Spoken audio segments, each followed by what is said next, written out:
Hey there, Mr. Redder here. Welcome back to another episode of r/Entitled People Stories. Today we have a very special episode for you, a compilation of some of the best entitled people stories we've read over the past year. So sit back, relax, and enjoy a few hours of the most entitled people you've ever heard of.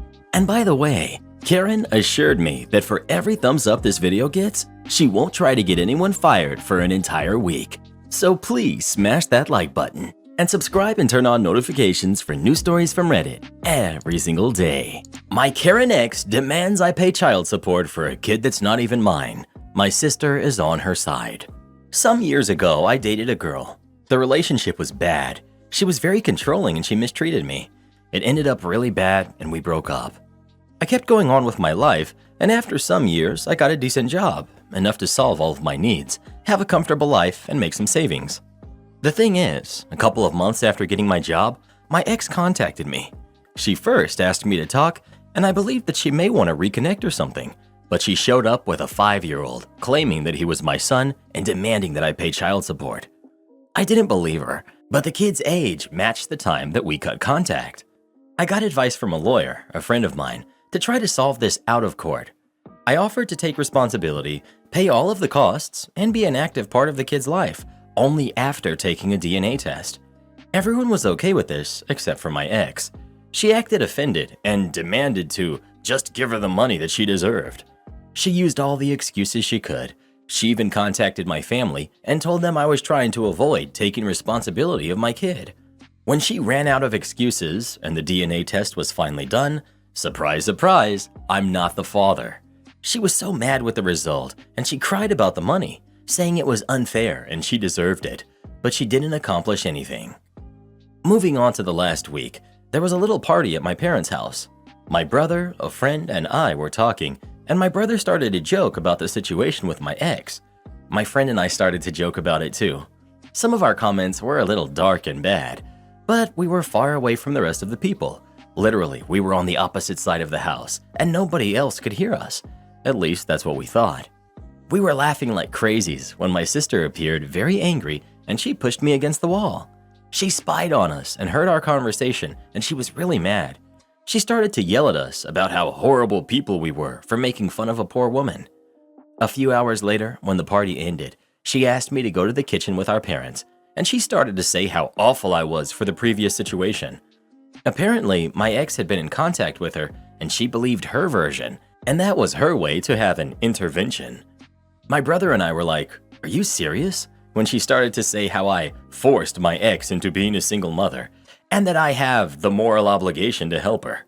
My dad only said that maybe we were being too cruel making jokes about her, but that I wasn't responsible for her kid. My mom then surprised all of us when she said, "Even if the kid is not yours, you are making more than enough money to support that kid. You should have helped her." Since then, I've been receiving texts. My dad and my brother are on my side, saying I'm not responsible for the kid, but my sister is telling me how horrible I am for ruining their lives. My mom only said, "It's your decision and I respect it. I'm just very disappointed that you ended up being so selfish." I'm aware that she doesn't deserve my money, and I'm not planning to give her any, but the constant harassment of my sister trying to guilt me, it's just exhausting.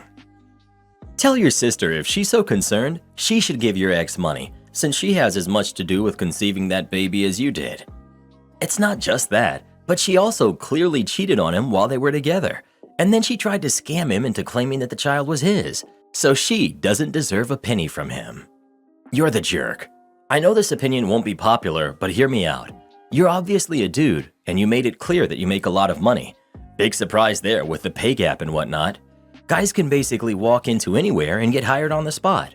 With that in mind, this is your ex. She at some point meant something to you. Now she's asking you for help and you refuse to help, even though you can't afford to.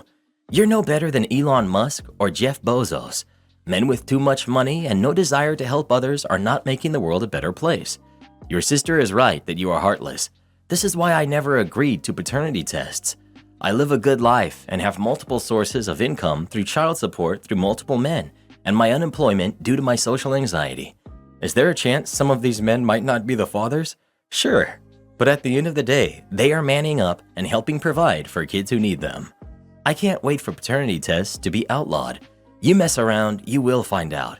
You want the reward of what we can offer, but refuse to support us when we need help. This is why I don't feel bad about the $60K a year I bring in off guys like you. Somebody's got some issues. Well, who do you think is the jerk? OP or his ex? Please let us know. I think that last commenter is the biggest jerk of them all, but that ex is a close second. Why not go after the real baby daddy for child support? Am I the jerk for sending my son to school with less food and explicitly telling him not to share with his best friend? This situation began a year ago, and it blew up in our faces last week. My son, Gregory, is 13 years old. He just began the 8th grade. His friend, Peter, is also 13, and he began the 8th grade also. Gregory and Peter have been friends since elementary school. Last year, I noticed that Gregory would be ravenously hungry after school every single day. He would come home and eat a frozen dinner or something, and then help himself to seconds at dinner time. I chalked this up to him being a growing boy, and I let it go. Something about this situation was nagging at me though, and while Gregory wasn't clear about why at first, he eventually came clean. Peter was being sent to school every day with no lunch. It looks to me like a typical case of neglect and unfit parents. The one time that Gregory went to their house, he came home with comments about it smelling really bad, and Peter's parents locking themselves in the garage for hours. Feeling bad for Peter, I decided to discreetly begin giving Gregory more food each day, just about doubling all of his food. Over time, I became less discreet and began packing a separate lunch for Peter. I was never thanked for this by anyone, but I knew Peter was eating the food that I sent. This year, things are different. Money is tighter for personal reasons, and frankly, with how expensive things are, I've decided not to spend exorbitant amounts of money supporting someone else's kid. I sat Gregory down and told him that I would be packing him one lunch, which is for him and him alone. I made it extremely clear. Do not share with anyone, and this includes Peter.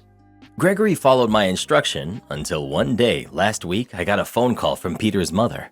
She was livid that I had cut Peter off without a single word. I asked her when it became my responsibility to feed her son, and she responded that if she had known I wasn't sending Gregory to school with too much food, she would have handled it herself. I asked if she remembered why I began sending him to school with 2 lunches in the first place, and she hung up on me. I feel conflicted. I know I'm having my kindness thrown back in my face, but did I approach this situation incorrectly? I'm thinking you are about 50-50 here. It's understandable that you can't take on the burden of feeding Peter, but you didn't mention that you contacted anyone at the school and made them aware of the situation. They have people who deal with this type of stuff. That's the part of you that is the jerk. I was thinking you're the jerk for not having reported this to the authorities already, but the school administration would be a good plan too. Especially when OP's son said that the friend's parents locked themselves in the garage for hours. This is backwards. Where's the blame on Peter's actual mom or the school counselors? How is this somehow only OP's problem? This sub is a mess, blaming OP when she's the only one who stepped up. No good deed goes unrewarded. I hate to say you're the jerk in this situation, but you are. Not for how you handled the mother, but because as far as Peter himself knows, you did cut him off without a word. He's the only one who suffered here. And while you're correct that it's not technically your responsibility and your family absolutely needs to come first in terms of tighter finances for any reason, yes, you did handle this incorrectly. Everyone sucks here except the kids. Kids going hungry is everyone's business, and he was relying on you. You make no mention of trying to contact anyone about this or trying to find another solution. You just cut off his access to food. If you can't afford it or don't want to feed this kid, that's your prerogative. But then you need to reach out to those who can. You talk to the school district, you talk to the PTA, you talk to whoever you need to. You don't just turn a blind eye to a kid going hungry and say, "Not my kid, not my problem." For all you know, that lunch was the only meal he was getting every day. Why didn't you reach out to his parents ever? This is your son's best friend, and it sounds like you don't know them or have any idea what their home life is like at all. Why didn't you reach out to the school to see what low-income support they might have to make sure that this kid didn't go hungry?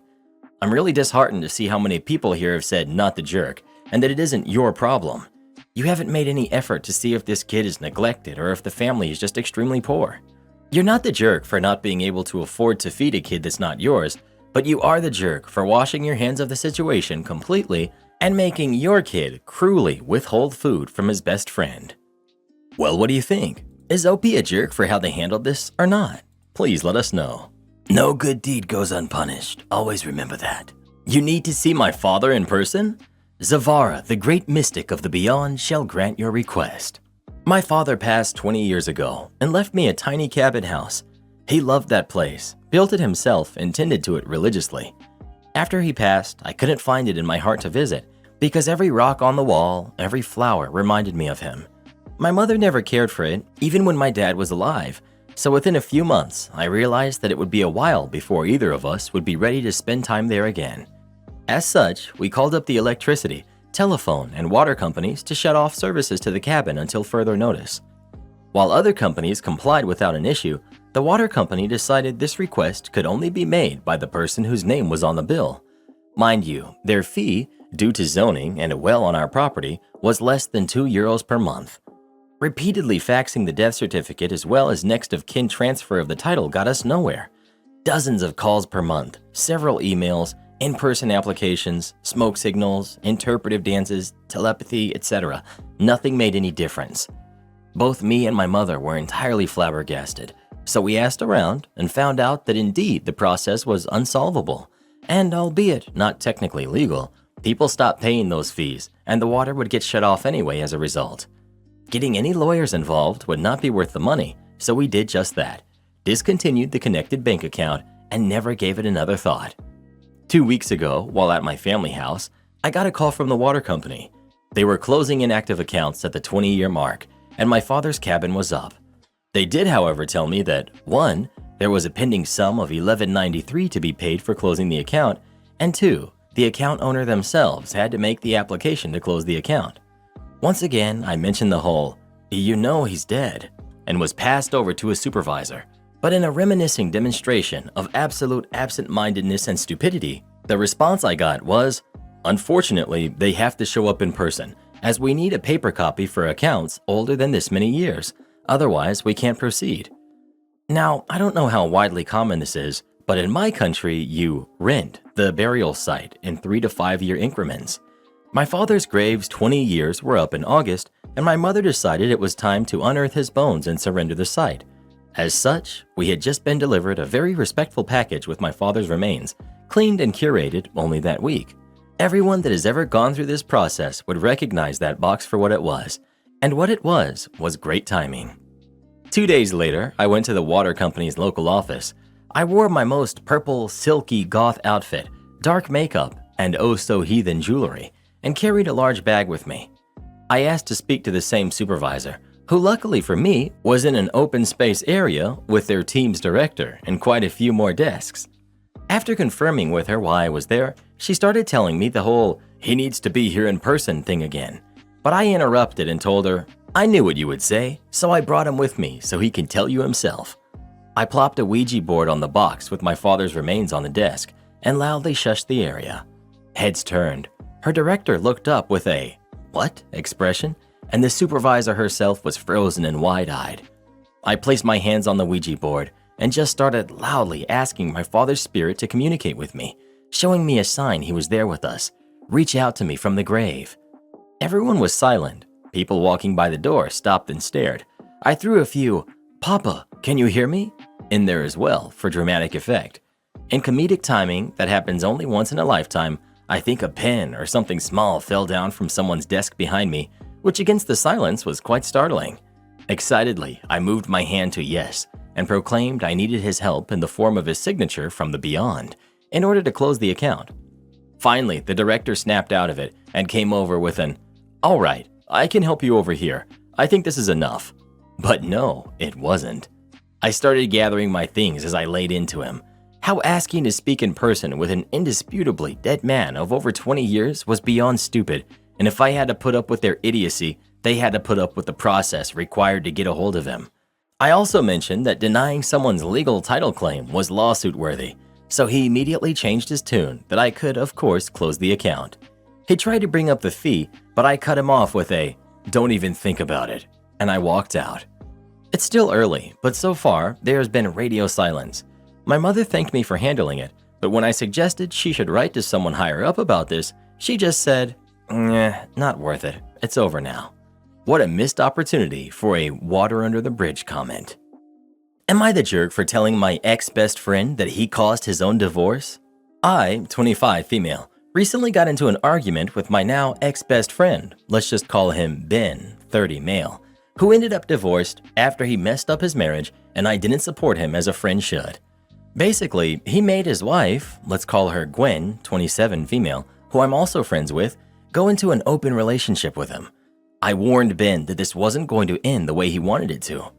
I had to comfort her about this because I'll be honest, I love her, but she tends to let people walk all over her. I helped her through it and convinced her to just take advantage of the situation because she was going to find someone better, and my idiot best friend would try and close it the moment she realized her worth to trust me. He just wanted to cheat. Well, 6 months later, Ben comes complaining that his wife won't close the relationship and has been seeing this guy Martin for 4 months, and how he stopped seeing other women and has tried to give her more attention so she'll dump Martin, but she won't, and asked me if I could talk some sense into her so that he could close their relationship. I just deadpanned looked at him and said he was an idiot who wanted his cake and to eat it too, and now he had to face the consequences of his actions, and I warned him that this would happen. He called me a jerk and he left. Well, it's been 3 months and Gwen filed for divorce. They don't have kids and they had a prenup, so it went easy. Ben was complaining to me again, and I told him he now has what he wanted, the freedom to mess around. He got mad at me for rubbing the divorce in his face and told me not to contact him and that all of us women are alike. I myself don't see myself as the jerk, but some of our friends are saying I shouldn't be rubbing it in his face and being so smug about it. So, am I the jerk for telling him the truth about how this was going to end? I believe that Ben has experienced the literal definition of mess around and find out. Not the jerk. Not the jerk. You warned him and he didn't listen. Open relationships can work if you're doing it for the right reasons. Ben just wanted to hook up with whoever he wanted, but then instantly changed his mind when she started doing the same thing. Ben has no reason to be mad here. Well, who do you think is the jerk? OP or Ben? Please let us know. Am I the jerk for making my wife cry on her birthday? Last night I was playing with a band at our local bar. My wife came in and immediately latched onto a band member's wife in the corner of the bar and spent 2+ hours not leaving the area. She's maybe met the band member's wife one time. Maybe 20 feet away was a group of our friends. She says they are my friends and her acquaintances. She would not leave the corner of the bar and waved hello to them. It was not a crowded bar. During a break, I asked her if she would go and say hello to our friends. She told me that she waved. I again said it would be great if you said hello to them, considering they came out to support the band. A little backstory. These same friends invited us to their house 2 weeks ago, and we spent hours at their house hanging out. After the gig, I guess I was visibly annoyed, but I didn't want to say anything because our birthday is today. When we got home, she pressed me on it, and I told her I felt it was pretty rude to not have the courtesy to say hello to our friends. She challenged me, saying why does she have to go and say hi instead of them coming up to her? Well, they were already there sitting at a table, and it was a group of people. It made me very uncomfortable how cold it felt that she couldn't take 1 minute to go and say hello, and seemingly hid in the corner on purpose with someone who is a relative stranger. Now it's her birthday, and she's crying, saying I was very rude. I don't believe I was rude at all, and just told her on her request how I was feeling. I'm ready for your judgment. Am I the jerk? You're the jerk. She waved and was hanging out with someone she considered her friend. This was also her birthday, and it was nice of her to spend that time supporting you. This is the case of making a big deal out of nothing. Just let it go. It would make me so nervous to have my social interactions monitored and policed like this. OP, are you always watching her this closely? It's super weird. Even the language is weird. His wife latched on and hid, etc. Creepy and controlling, OP. You're the jerk. Even if she hid, that's her option. It sounds like he expects her to act as a promoter to the band, be the social director to the fans, and encourage people to come watch them with her as an attraction. He sounds like a grade A user. She spends her birthday coming out to watch your band, and you get upset with her for not interacting with certain people exactly like you want her to? Yeah, you're the jerk. If you're even going to have this stupid conversation, maybe ask why she preferred your band member's wife's company over theirs, or why she views them as more your friends than hers. You're the jerk. Old musician chiming in. Your wife is not a member of the band. It's not her responsibility to come to your gigs. It's not her responsibility to go thank other people for coming to your gigs. If you want to thank someone for coming, you go thank them yourself. Because if you want your wife to be your PR person and glad hand everyone in the bar, then you need to start giving her an equal cut of the gig money and tips. Well, who do you think is the jerk? OP or his wife? Please let us know. She came out to your gig. She waved at them. She hung out with someone she liked. Stop overthinking this, bruh. Just let it go. Am I the jerk for moving my money to a different account after my stepmother threatened me with taking it from me? I'm 15, female. Stepmother and I obviously don't get along. She's been my stepmother for 1.5 years now. The money that I have was in a joint account, me and my dad, but stepmother had access to the debit card and PIN number.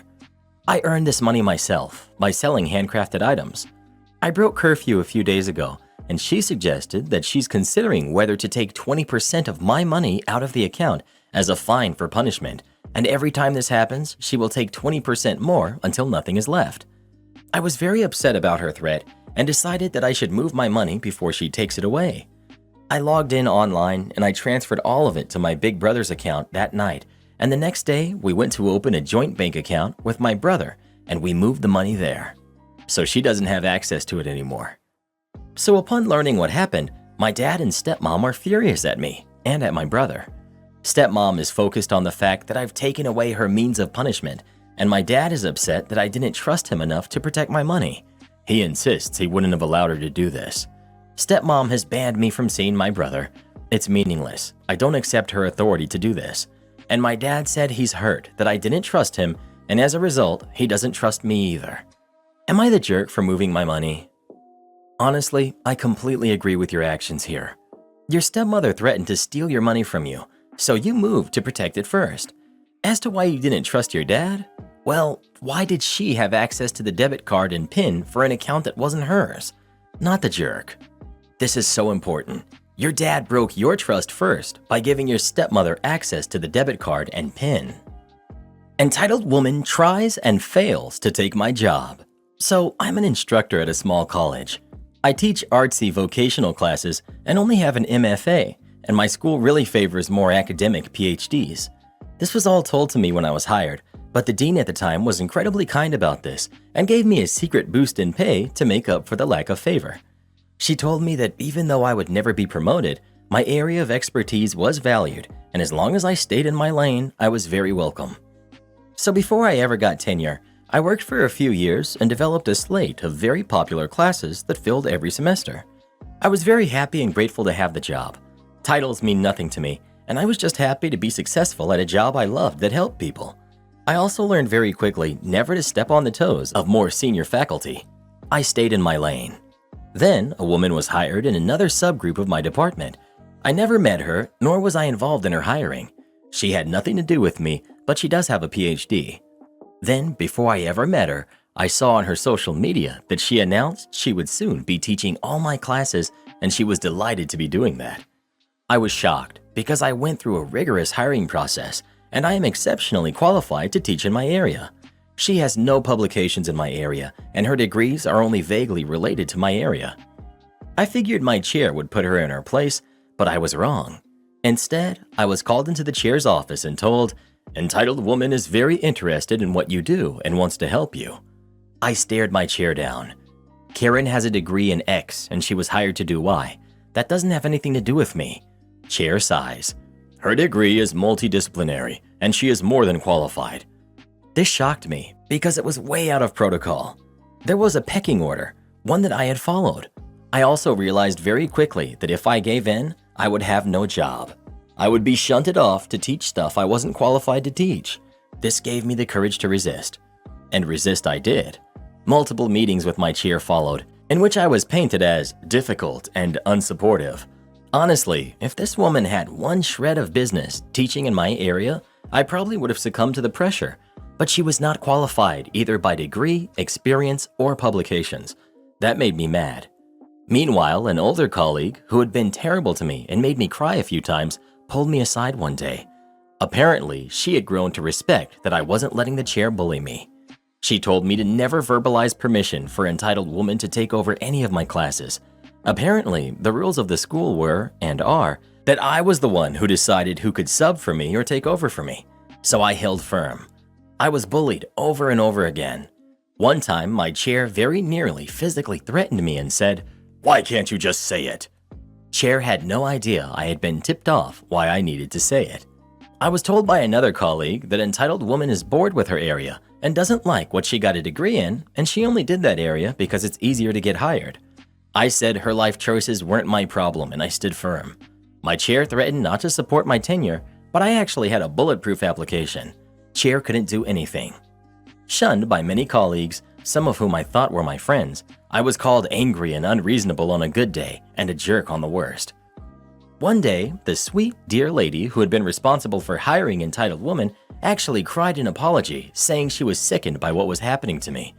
Entitled woman had been their last choice and the only person that they could get. This sweet, lovely woman wailed that entitled woman was obnoxious and terrible. She also said that many people in the department supported me but were scared of the chair. She said I should just keep resisting. At least twice, I was at school events, and when I told the person, both times high-up administrators, what I did or taught, they said, "Oh, I thought entitled woman did that." I had to correct them. So I got tenure and I stood firm. Meanwhile, a former student who was now teaching at a community college nearby told me entitled woman was teaching there. He provided me with her bio from their website. Her listed credentials were my credentials. Luckily, that didn't last long. She didn't have the expertise, so I guess the gig just fizzled.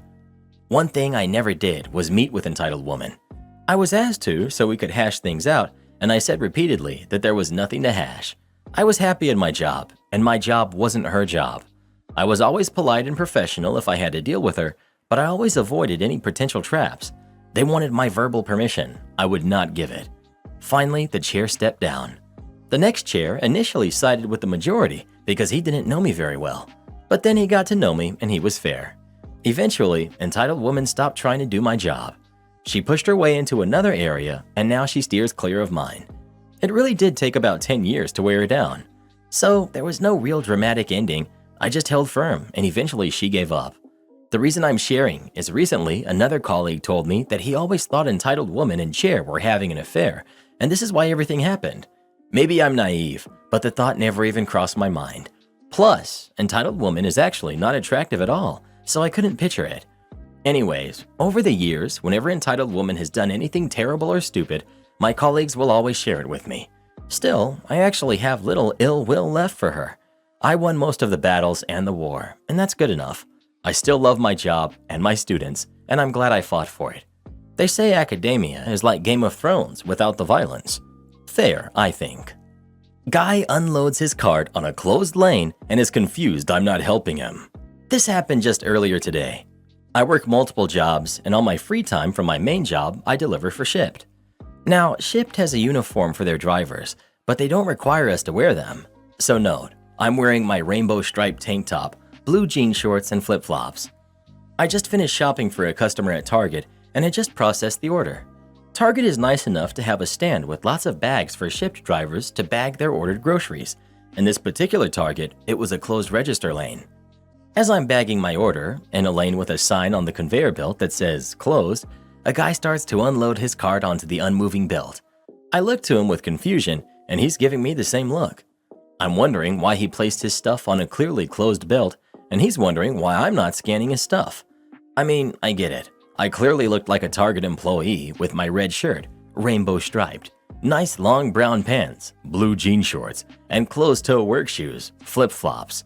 He then speaks up saying, "Aren't you gonna scan my stuff?"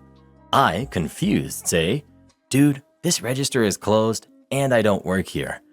I can see the gears turning in his head as he finally notices the closed sign and my clearly not Target outfit.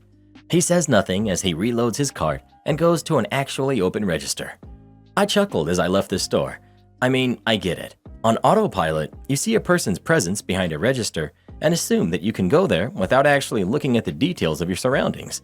It was still pretty funny. I'm technically on the clock, just not for here. Had a run-in with a Karen before lockdown that thought I was an employee of a sandwich shop while I was waiting in line. For context, I worked going door to door for a utility company at the time with a team of 5. We all dress the same in black with our company logos, and in bad weather, we have very warm matching raincoats also with the logo. We also have badges with our names on them and the company's info so people know we aren't random grifters. On this particular day in my area, there was a downpour so bad that it was one of only 2 times in 4 years that our leadership decided to pull us out of the field. As this is rare, we don't really have a protocol in place, and we get told to hunker down nearby with the company van to see if it gets better before they send us home for the day or back out.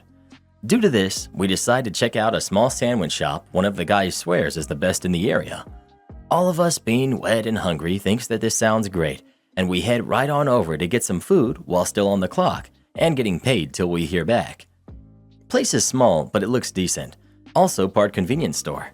They don't have a counter you order at, but an employee that walks around and takes orders, and with someone already talking to him, I know it's going to be a minute until all 5 of us get our orders in, so I elect to go last and check around the store as I'm in no hurry. After looking around, I see my coworkers have all their orders in, so I go up to do mine. Due to this, my order is done last and has a bit of a delay. My 4 coworkers are all sitting down and starting to eat at this point while I wait for my sandwich when an older lady walks up to me and starts saying a sandwich order without as much as a hello. I cut her off to say, "Oh, I don't work here," to which I get the confusing reply, "So, you're working? You just don't work here?" "Uh-huh, sure." And an eye roll followed by her starting her order again. I respond by simply putting my hand up to cut her off, point to the logo on my jacket, which is still soaked by the way, and ask, "Does this look like the name of the store to you?" I don't remember if she said anything back, but my order got announced at this point, so I stepped away, grabbed my sandwich, and smiled at her as I walked by her again to sit with the 4 people dressed identically to me that were already eating and dig in. Now you'd think that this would be the end of it, with me just eating my sandwich while basking in Karen's indignation, but no. She stomped off and finds the proper person to speak with, drags him back into view, and starts complaining about me to him, while he desperately tries to explain that I don't work there. By the time we finished eating and were leaving, I still don't think she had placed an order. My Karen ex is demanding my Disney Plus password. I know my ex-wife has been using my Netflix account for many years. I didn't really mind. I'm now remarried, we have a kid, and I live far away. I basically have no contact with my ex, though I still do regularly stay in touch with several of her siblings and her father. When I signed up for Hulu and Disney Plus, I reused my Netflix password. Turns out my ex was using those services as well. I signed up to those after we were divorced. I got a notification that another password was breached and decided to begin using a password manager to make new passwords for everything. I'm also turning on 2-factor authentication anywhere I can. My ex just texted me and asked for the new password. Her kid, from her subsequent marriage, really wants to watch something on Disney tonight. I've not responded, but my plan is to say no.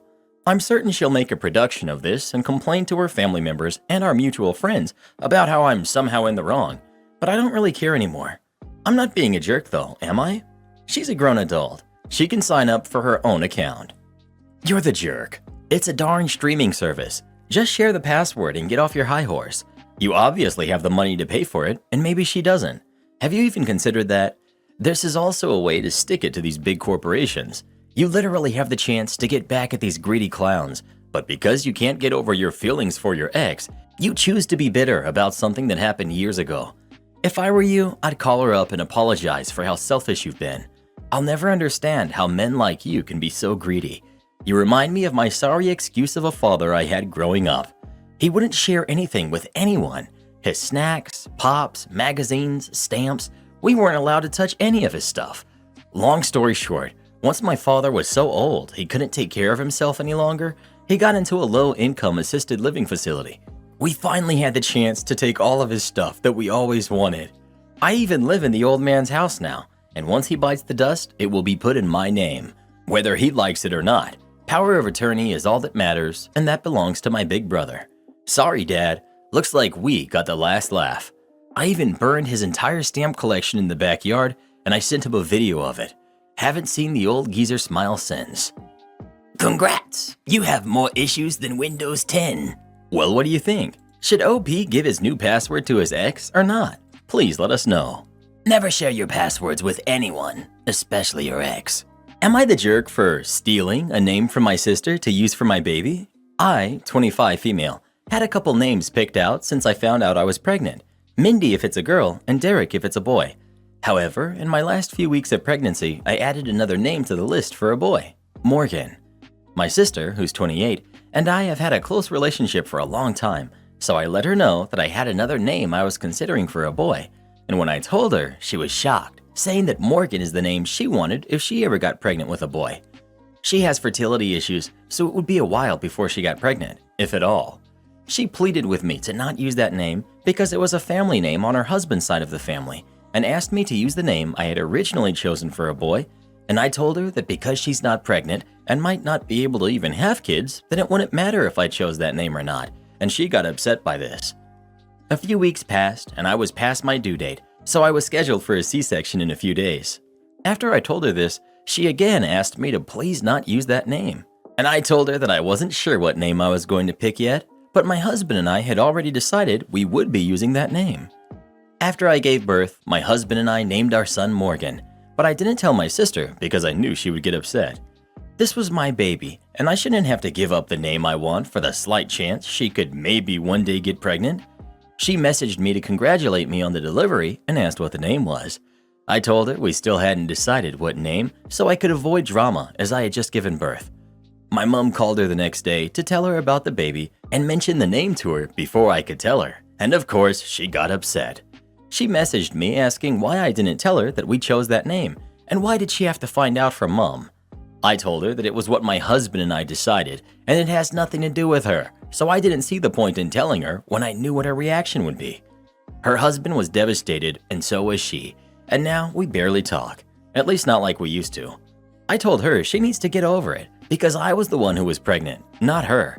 She's being really immature about it by not talking to me and getting this upset over a name. Our relationship isn't the same now, and she says it's my fault. So, am I the jerk? Edit to answer some questions. I only found out that it was a family name after my husband and I had decided on it. I wasn't trying to throw her infertility in her face. I was just trying to get her to be reasonable and see that I'm the one who was pregnant at that time, so she shouldn't get a say on what I do or don't name my baby. I didn't choose the name to hurt her or to be spiteful. I just really like the name. She still talks to me because we are family. She was my maid of honor after all of this happened, so I think she's moved past it. Or at the very least, she doesn't bring it up anymore. She doesn't seem very attached to my son, but she's very involved with my other sister's kids, which hurts, but is ultimately her choice whether or not she wants a good relationship with my son or not. I don't think that's up to me at all. Also, I won't be changing his name, and I don't think I should have to. She's decided not to name any potential kids she has Morgan because it doesn't sit right with her to use the name after I did, and I think it would be weird to have two kids with the same name, so I agree with her on that. But she won't tell anyone the new names that she has picked now anyway. You're the jerk. This line makes you the jerk. I told her that because she's not pregnant and might not be able to have kids, that it wouldn't matter if I chose that name or not. It begs the question, did you choose the name Morgan to rub your sister's infertility in her face? Summed up my thoughts perfectly. Using the name was also a bit iffy given the sister's explanation, but possibly forgivable on its own. Then add in all the other details, and it's clear that OP is the jerk. Yeah, I don't think picking that name makes OP the jerk. It's everything else in this post, from the lack of empathy to the way that it was handled. There's something just evil about the way it was written too. Just so insidious and matter-of-factly, without a care in the world or any kind of concern or kindness or empathy. It is pretty horrifying. I couldn't do this to my high school bully, let alone my sister. You're the jerk. If you were as close to your sister as you claim, you'd understand that this name was important to her and her husband. You're also throwing her infertility in her face and acting like the chance of her having kids are slim to none. She could adopt the baby too and name that kid as well. That's crappy. The state of the relationship is your fault. Normally, I'm all for people naming their kid what they want to, but it sounds like you're purposely adding salt to the wound. Well, who do you think is the jerk? OP or her sister? Please let us know. If the story had been written a little differently, they would all be siding with OP, saying that her sister has no right to decide what she names her own kid. I made my parents homeless for getting rid of my dog. I, female 27, lived with my parents until last week. I have a dog that I love. She's been my best friend since I graduated university. I'm not very social, and I prefer her company to most people I know. I have had boyfriends and even a short relationship that ended amicably. I'm just not really interested in much beyond my work and my dog. My parents think that this is a shortcoming, but I do not. My brother also lives with us. He's in high school and he doesn't pay rent. I pay about 50% of everything in the house, including groceries. It's about the same as rent would cost, and I get the basement suite. It isn't a legal suite in the sense that it could be rented, but it is fine for a family member. It's because of building codes and stuff. It would cost a bunch of money to make it suitable for a renter. So my mom decided that the reason I'm not actively looking for a husband is because my dog takes too much of my attention. My pup has some health problems, but nothing I can't afford, and nothing that affects her quality of life. So my mom gave her away while I was at work. I came home and she was gone, along with all of her stuff, her toys, her leash, everything. I lost it on my mom. I told her that if she didn't tell me where my dog was, I was calling the cops and saying that they had stolen my dog and having her charged. I went to the place where my dog was and I got my dog back. I then went back to my parents' house and packed all of my stuff that was important to me and went to a friend's house. My dad has been calling and texting me, asking about money for October. I told him he should have thought about that when he allowed a crazy person to steal from me. Since my dad lost his job because of the current world disease, they cannot afford all of the household bills without my help. My dad says that they will be out of money in 3 months without me. I don't trust them anymore. My family thinks I'm a jerk for caring more about my dog than I do about them. To answer some questions I know that will come up, yes, I am on the spectrum. I may also lean towards ace, even though I have enjoyed things with guys before. Am I the jerk? Not the jerk. They can move into the basement and rent out the room upstairs. OP. Nice. I will suggest that to my father. It's important for you to understand that you are not here to negotiate with them. This isn't you trying to get their approval to get out. You're already out. They're not your responsibility. Your tone should convey this clearly. You are the wronged party. You stole from me. It isn't my job to figure out your problems that you create. You can try to get a roommate or rent out the basement, but this is your mess, and you two are old enough to solve your own problems. You're lucky that I haven't pressed charges. If you continue to harass me, continue to behave poorly, that will change. I have no problem with letting law enforcement decide who's right and who's a criminal. Any more missing property of mine will be met with additional charges. If you have a lawyer friend, maybe have them type up a formal-sounding letter if they don't stop. Also get some friends to go with you to move your stuff out. Warn your brother of them possibly trying to guilt him for rent, steal his future income, or using credit cards in his name to pay off their financial obligations and messing up his credit score. Make sure he secures his social and all relevant future financial documents and accounts, as should you. Am I the jerk for refusing my coworker's apology and being nasty back? I have ADHD and autism. I've been with my job for 12 years. In July of 2021, the company hired 4 new people, Tom, Jamie, Alana, and Deanna, fake names, to make the team that I work on. Unfortunately, none of the new people on my team are very nice to me because I'm odd. The only person who is ever kind to me is the new manager of our team. The new people started holding potluck meals. The first time I found out after the fact, while they were eating without me. I asked them to let me know next time and I would bake something. The second time it happened, they said it was an oversight. Oops. By the third time, I got the hint. I wasn't welcome. I was hurt, but I let it go and I just did my job. Our new manager asked why I never participate in the team potluck. I told her the truth. I'm never invited, but she swore that Alana texted me. I told her that none of them had ever contacted me except for essentials by email only, and they make a point to avoid me. When my manager confronted the group, they lied and swore they had asked me, but were unable to produce the promised text. My manager and boss decided to no longer permit potlucks on company property. The next day, they cornered me in the break room when I went to eat lunch and began to shout at me for ruining their lunches. I ended up having a meltdown.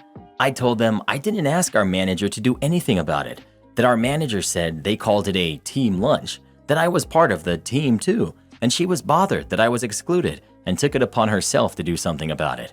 I said that I knew I was weird, and that was why they didn't like me. I told them that I'm doing my best I can to fit in, but I'm not stupid.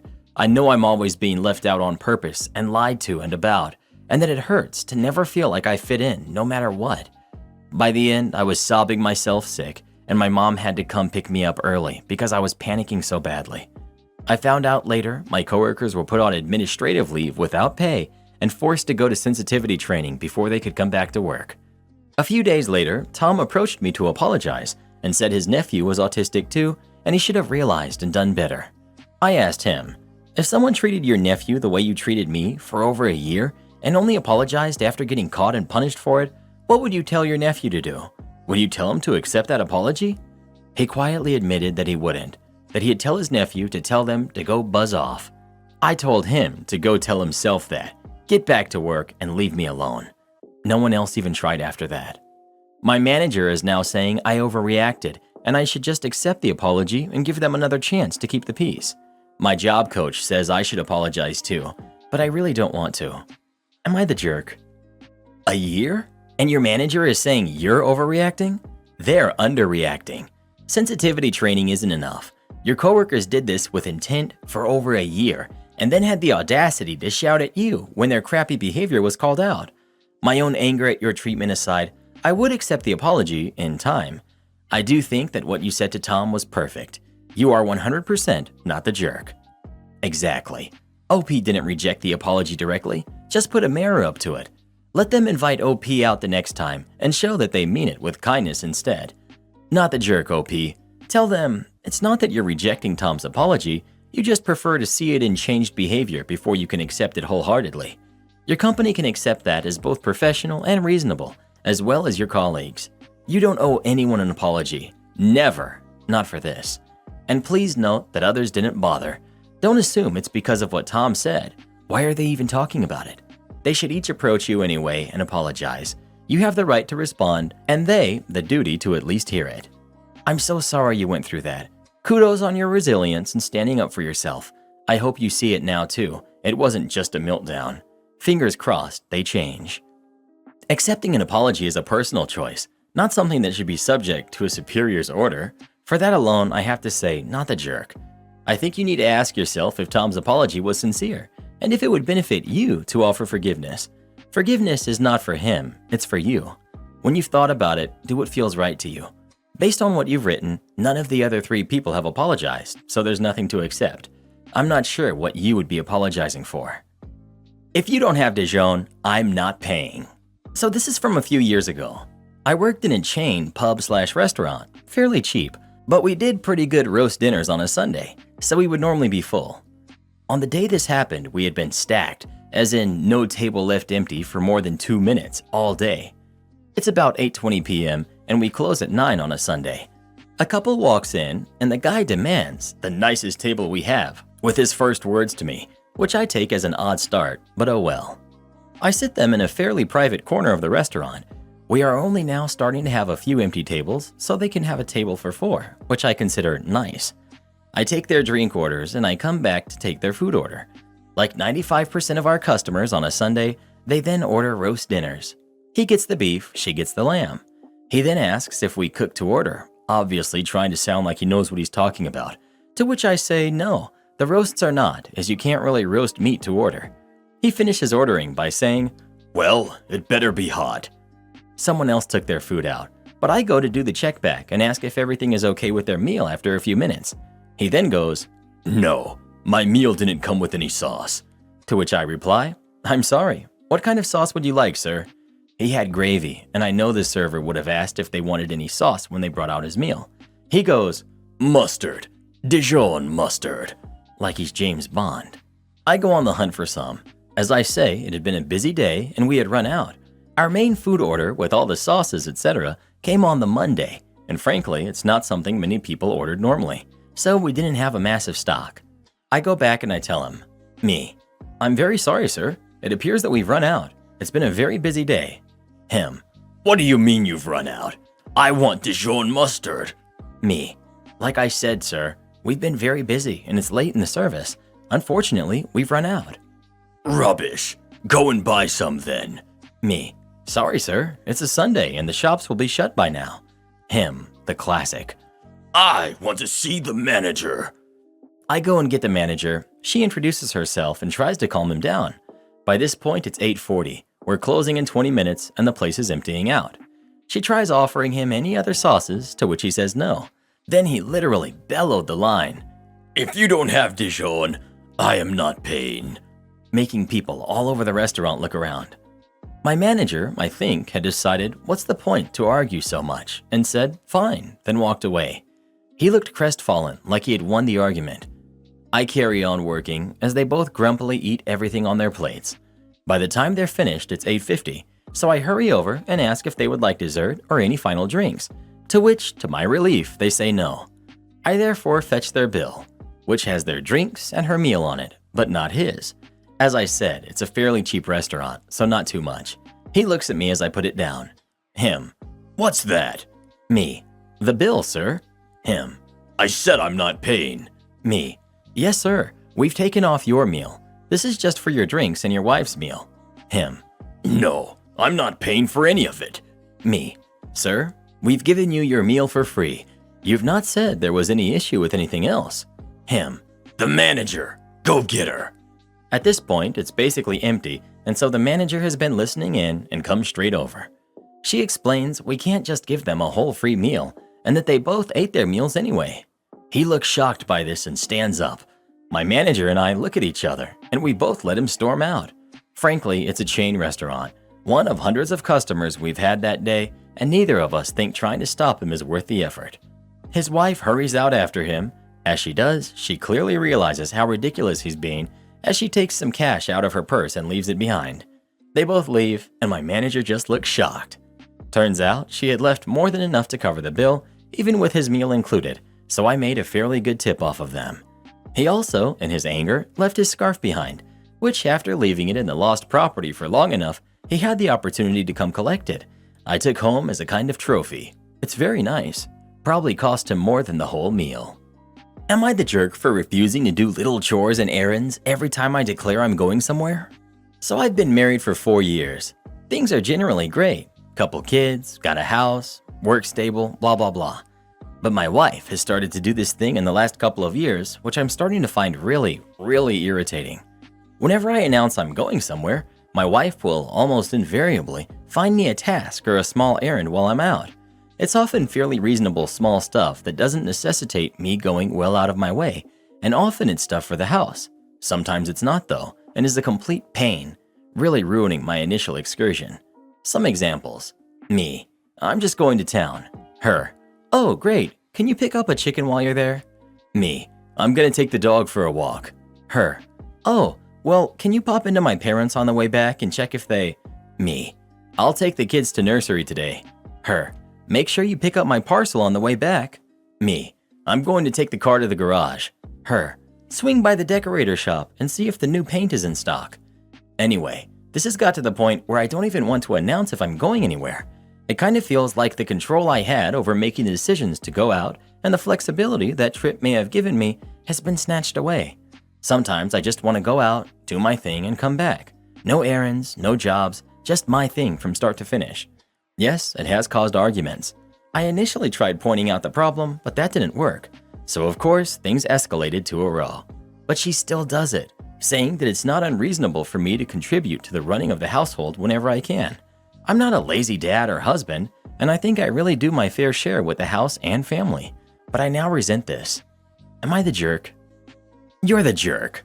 There's nothing wrong with occasionally saying, you know what, hun? I really just wanted to enjoy a walk with the dog and not do something extra. I'd rather not pop into your parents this time. But what you don't seem to be considering is that every single little chore and errand that you refuse to do on these occasions is something that she then does have to do. They don't magically get done by the chore fairy when you refuse.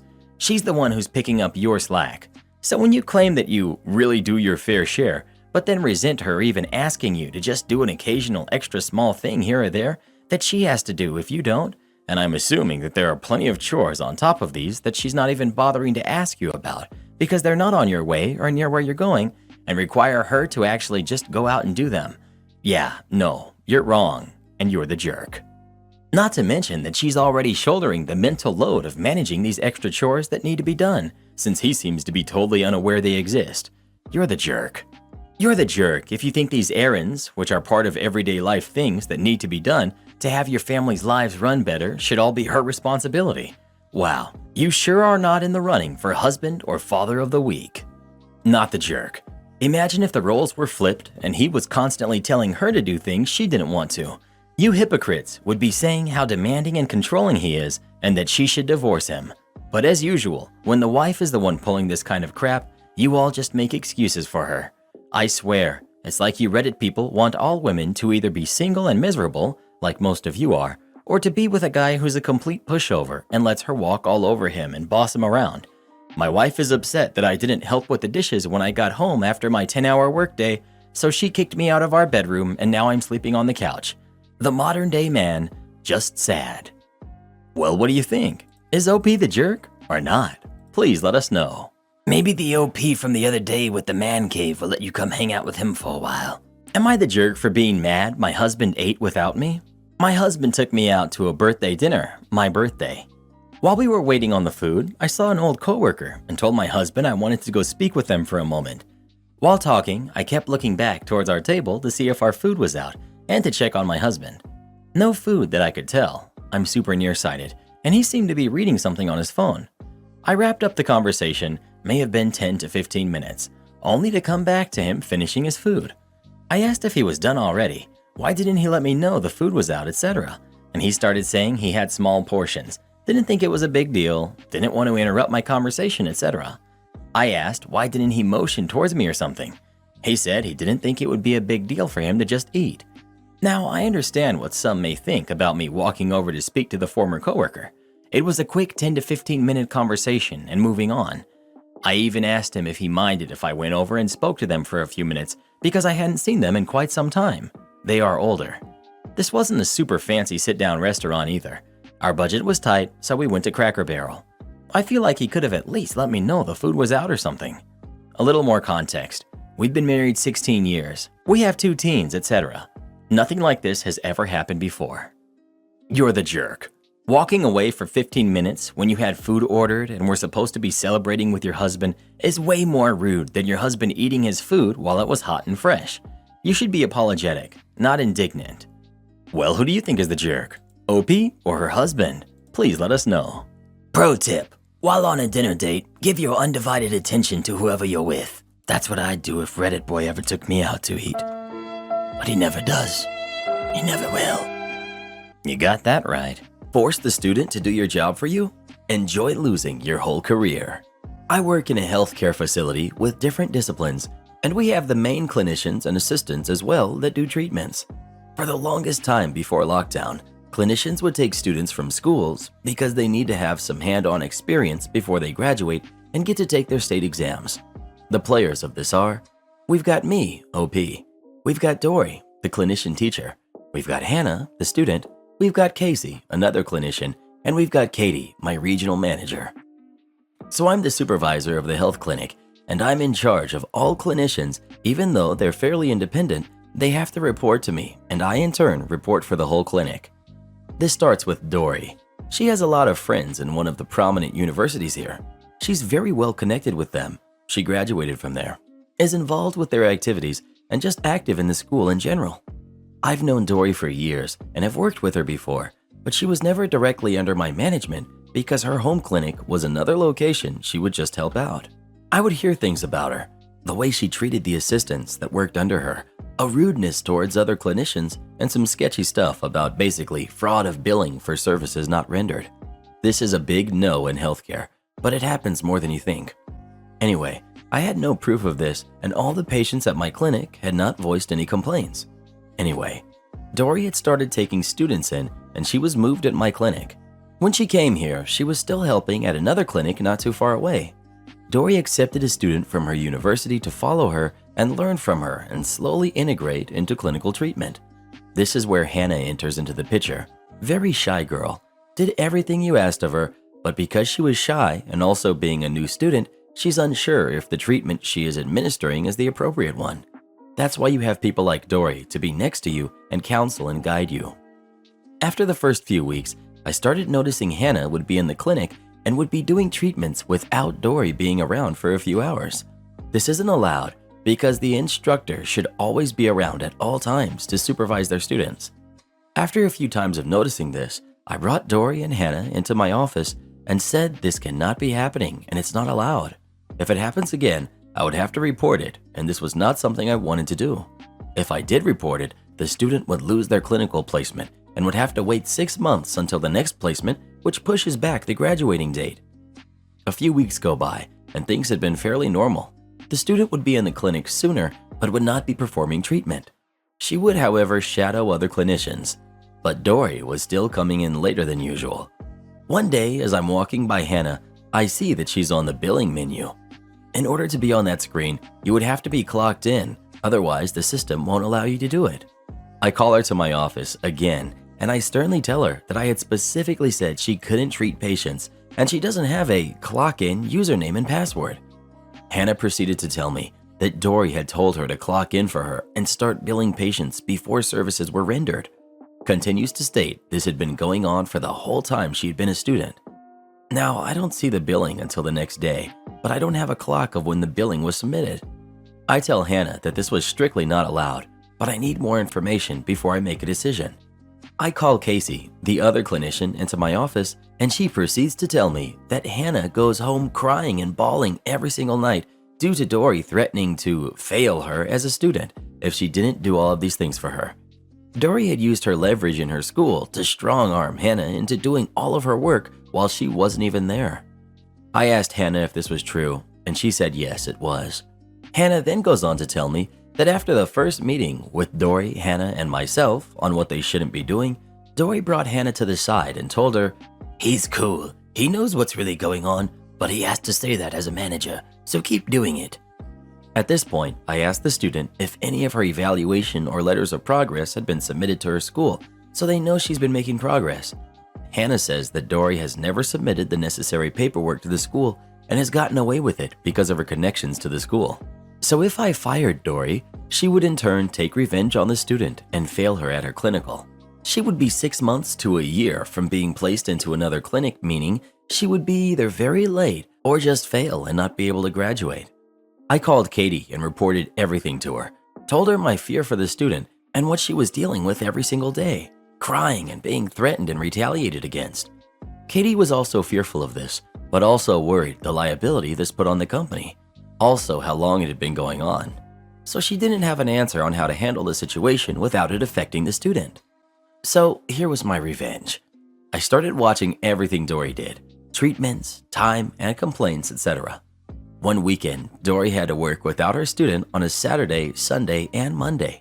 When I come in on Monday, I notice the patient having been to the hospital since Friday, but she had still been billed for services. I checked the clinician. It was Dory. How was she able to treat a person that wasn't even the clinic and also be able to bill her? So I had my reasons to fire her. I had the evidence I needed, but I still wanted a bit more. I texted Dory and asked if she had seen said patient. She reported yes, she had, but also asked if she had billed less than what she should have because she would have been able to bill more if I wanted. I told her that wasn't necessary and there was no way to bill more due to the patient being in the hospital the whole weekend she had billed. She knew from that moment what was going to happen. The next day, myself and Katie waited for Dory and she was fired on the spot just for the fraud. The student thing never came up in conversation and she had no idea we had known for a while. I had another clinician write up a whole letter on what the student was doing and that she was a good clinician and had completed the necessary work to be able to graduate. Dory was unable to get any more work done after that because the incident had been reported to the government and they had that on her license wherever she went. Her new employers would look at the license and not want to hire someone with that on their record. Last I heard, she was working at an Amazon warehouse as a manager. From a doctorate degree to a warehouse manager, after many years, I'm sure, of fraud. The best part is that student has graduated and gotten her degree and is working in the field. She's a great clinician, has done great work in her field, and I still keep in contact with her. She's very thankful for being pulled out of that situation. Karen Squatter tried to steal my brother's house. Several years ago, my brother Dan moved from California to Washington State, and he built a 3-bedroom house on one of 2 parcels of land he had bought when he was 18 years old. He lived in a nice community with a small lake and they had an HOA. During the 2008 economic crash, he ran into financial trouble, so we helped him. To repay us for the help, in March of 2016, he came down to California for an extended period to work on our house, which was neglected because of helping him. He was very proficient at renovating houses and he did fantastic work. In November, my brother's friend, Jake, called him and asked if a friend of his, Tuna, could stay in one of the rooms for $400 per month. Dan had worked for many years with Jake doing construction for a house flipper, so he trusted Jake's judgment, needed the money, and thought it might be good to have someone trustworthy there to watch his house. Dan drove back up to Washington, cleaned out a room, put a lock on his bedroom door, locked the door, and put some of his things in a storage area up out of the way in the garage. Tuna seemed nice and gave Dan $400 for the first month. There was never a written rental agreement. It was just verbal and meant to be temporary because Dan was going to return in 6 months. Tuna never sent another payment. We would call and ask her, and she always said it had been sent, but nothing ever arrived. So what was going on at his house? We pieced together that something wrong was going on after Dan's neighbor called and after questioning Jake. The neighbor complained that the house had turned into chaos, full of people and cars coming and going all hours of the night. After the beginning of June 2017, Dan drove back to Washington and handed Tuna a 3-day eviction notice. She left, stating that she had somewhere else to live and would get her stuff later. He was allowing her to retrieve her stuff at a later date. He just wanted her out. He started working on repairs and cleaning up the house. I mailed Dan a care package with some clothes, a California-themed shopping bag, and gift cards for gas and food. 5 days later, Tuna showed up with 2 men who beat up Dan. They wanted to take the house back by force. Dan went to the neighbor and they called the police. The police came, and instead of arresting the men and Tuna, they took Dan to jail for missing a child support court date, which then put a warrant on him. Before coming to California, he thought everything regarding child support back payments for his independent, successful 23-year-old adult kid had been completely taken care of. He had no idea about a court date since they notified by mail, and Tuna had never forwarded his mail, which was one of the things she promised to do. The child support scam on Dan is another issue I will have to submit later. So the police essentially handed the house over to Tuna. She and her cronies went in, changed the locks, and placed a long metal bar across the inside of the garage door so that it could not be opened from the outside. They stole the package I sent to Dan and they spent the gift cards. Meanwhile, my family and I were on vacation in Hawaii, and I received a phone call from Dan in jail. I spent a whole day of my vacation in the hotel room trying to figure out how to get him out of jail. Bail bonds could not be used for child support cases. Finally, they let him out when I paid a child support payment of $350. He had been in jail for 3 days, and the squatters had dug themselves in. So when he returned to his house, he had to call the police to arrest them for trespassing. After all, Tuna had been evicted, left, and no longer had permission to be there. They were squatters by all accounts, but the state defers to people who just claim they are renting, therefore requiring a landlord to go through the court system to remove the so-called tenants, who are actually just squatters. The police came and did him over once again. Tuna claimed she was renting the entire house, and the police believed her instead of Dan. She told the policeman that she would leave in 10 days, and the policeman told Dan that he would have his house back in 10 days because Tuna said she would leave by then. Are you kidding me? Dan was instructed to leave the premises or be arrested. It was his house. She was trespassing. He got into his minivan and he drove away, with nowhere to stay but in his van. Of course, Tuna did not leave after 10 days. Dan went back after 10 days and called the police again. Once again, the police told him to leave or be arrested. We didn't know what to do next. One of the HOA board members, who had some experience in managing real estate properties, attempted to help us. She said that he needed a 20-day eviction notice, then Tuna would be out, and this had always worked for her when she had to evict tenants. Okay, so the 20-day notice was posted and we waited. Tuna did not leave. Dan went over to his house and started cleaning up trash thrown all over the yard, waiting for her to leave. Tuna called the police, stating that she was a renter and he was disturbing her. Once again, Dan was asked to leave or be arrested. This time, Dan put his phone on speaker and I heard the whole interaction between him and the police. Yes, he had to leave or be arrested. Dan could not even get his construction tools out of the garage and could not work without his tools. And with being homeless, how do you even work? What was going to happen to all of his possessions, his sentimental things? His room had been broken into long before, his things removed, and people had used the room. It was near the end of summer. We were paying his mortgage payments, and it was getting so hard on everyone. Then something nice happened. A kind friend, Adam, asked him to stay at his house, which Dan did. During this time, Dan worked for Adam with loan tools, and also went to some landlord and tenant educational meetings. The people at the meetings were helpful and instructed Dan on how to proceed by taking the matter to the court. The police would not go further without a court order to physically evict Tuna. It would be difficult to afford the case to hire a lawyer, but eventually we did end up getting a lawyer. Dan posted a court appearance on the door of his house, since Tuna never answered the door, and that is what you do legally in this case. Every time he posted a court appearance, he had to legally give her 1 week notice, which he did. He showed up at court, and Tuna failed to show up, so he won by default, right? Wrong. The judge said that Tuna was not given proper notice because the notice was posted by Dan instead of an anonymous person. Dan walked out of the courtroom.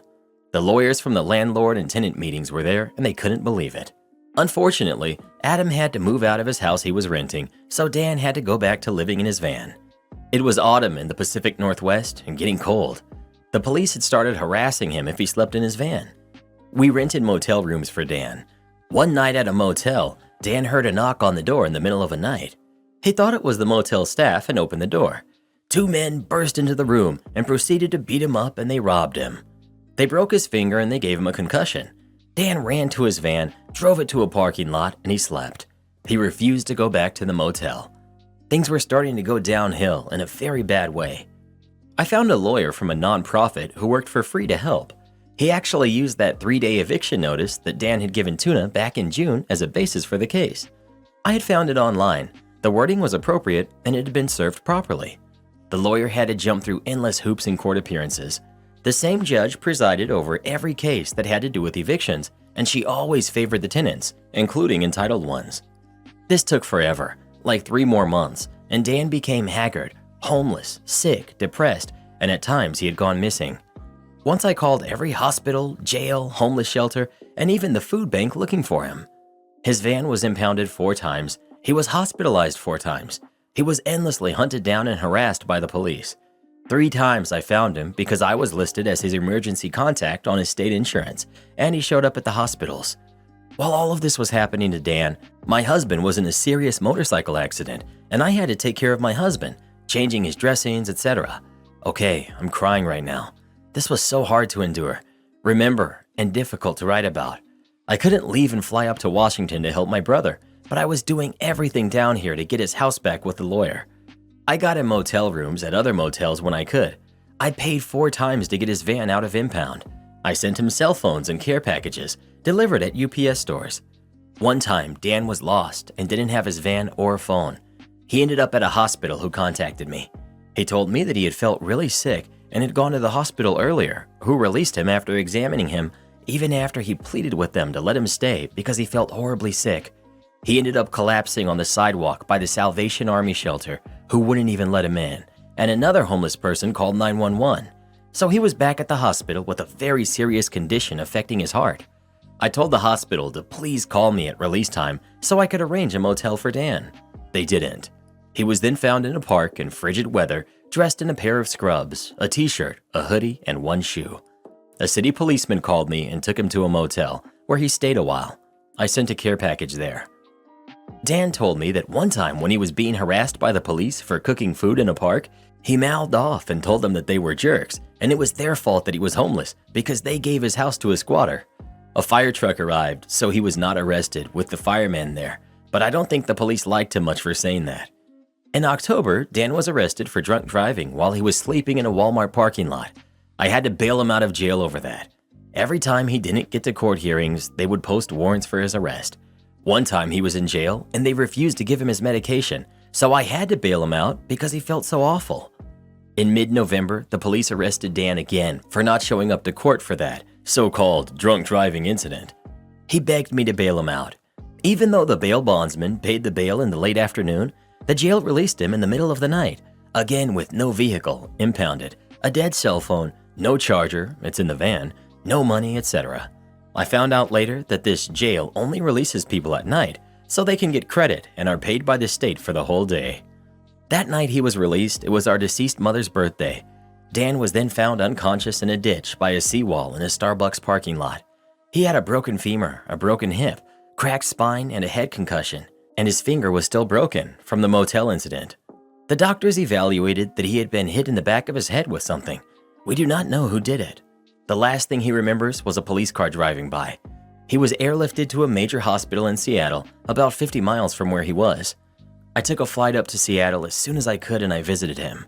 The doctor showed me the x-rays and he had countless rods and pins put into his body to put him back together. By this time, we were getting closer to having his house back. I went by the house with Adam's brother-in-law, Paul, who was packing heat. We pounded on the door and I demanded that the squatters hand over my deceased mother's rocking chair. The stupid friend, Jake, was there and he handed it to me through the door. It was a big heirloom mission-style chair and they had burned into the chair in 4-inch letters the word wasted. The court order finally became available, but then we had to schedule the eviction according to when the police had time to do it, which was another 2 weeks. It was scheduled for the beginning of December. I went back home to California briefly and returned the night of the eviction. Dan was in the hospital for almost 2 weeks. When he was released, I arranged a nice long-term stay-type hotel back near home for him to live at until the police evicted the squatters. Paul helped us a lot. He was with the police at the eviction, changed all the locks, and secured the house. He picked up Dan at the hotel, and Dan got to witness the eviction of that entitled jerk. She was the only one left in the house. A notice had been posted on the door to warn everyone to leave, but as usual, she didn't think there would be any reason she would have to leave. It took her completely by surprise. The police pounded on the door and demanded she leave immediately. She asked if she could get this and get that, but no, she couldn't. She grabbed her little dog, purse, and left with nothing else. The police put a notice on the door after Paul secured everything. Dan was driven back to the hotel, and then I arrived. I wish I could have seen the eviction, but I couldn't get a flight early enough.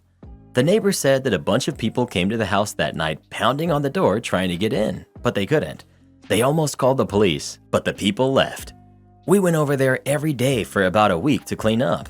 Dan was confined to a wheelchair, and he was on heavy meds, so it was hard. He couldn't help too much, but he did his best. The house was a disaster.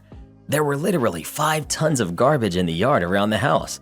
The trash disposal service was not activated during this time, so they just piled it up around the house. On one side of the house was a huge pillar of trash made out of wire fencing. It was about 8 by 8 feet and at least 12 feet high. The front yard was awful, with several piles of trash about 4 feet high.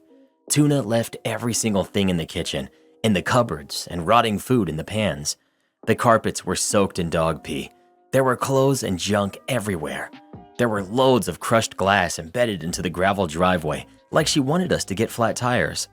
Over the doorway from the house into the garage was a dangerous booby trap, which literally could have hurt someone. It was made out of large, heavy metal clamps with a glass jewelry case teetering on top of these clamps. It could have fallen on the top of someone's head if not discovered, and someone jarred it a little. The water had been shut off for months by the HOA because they control the well and they own the water system. As soon as you don't pay the HOA fees, water is shut off. All the toilets were clogged up. The sewage system was impossible to unclog, and later, Dan discovered that they had thrown dirt and plastic containers down the pipes. They had to go under the house and disassemble the pipes to get everything out. Hanging up on the wall in plain sight in the master bedroom was the California shopping bag I had mailed to Dan and that package that Tuna had stolen. She hung it there to taunt me. I'm not super religious, but I felt the worst kind of evil there and had to pray and debuke the evil spirits from that house. I stayed for weeks there, cleaning up, and hired some people to do some yard clean out to get the front yard clean. Later, Dan and Adam dealt with the pillar of trash at the side of the house. Every construction tool that belonged to Dan was stolen. He couldn't work much from a wheelchair, but he needed the tools to repair his own house. Dan persisted though. He finally got to the point where he could walk.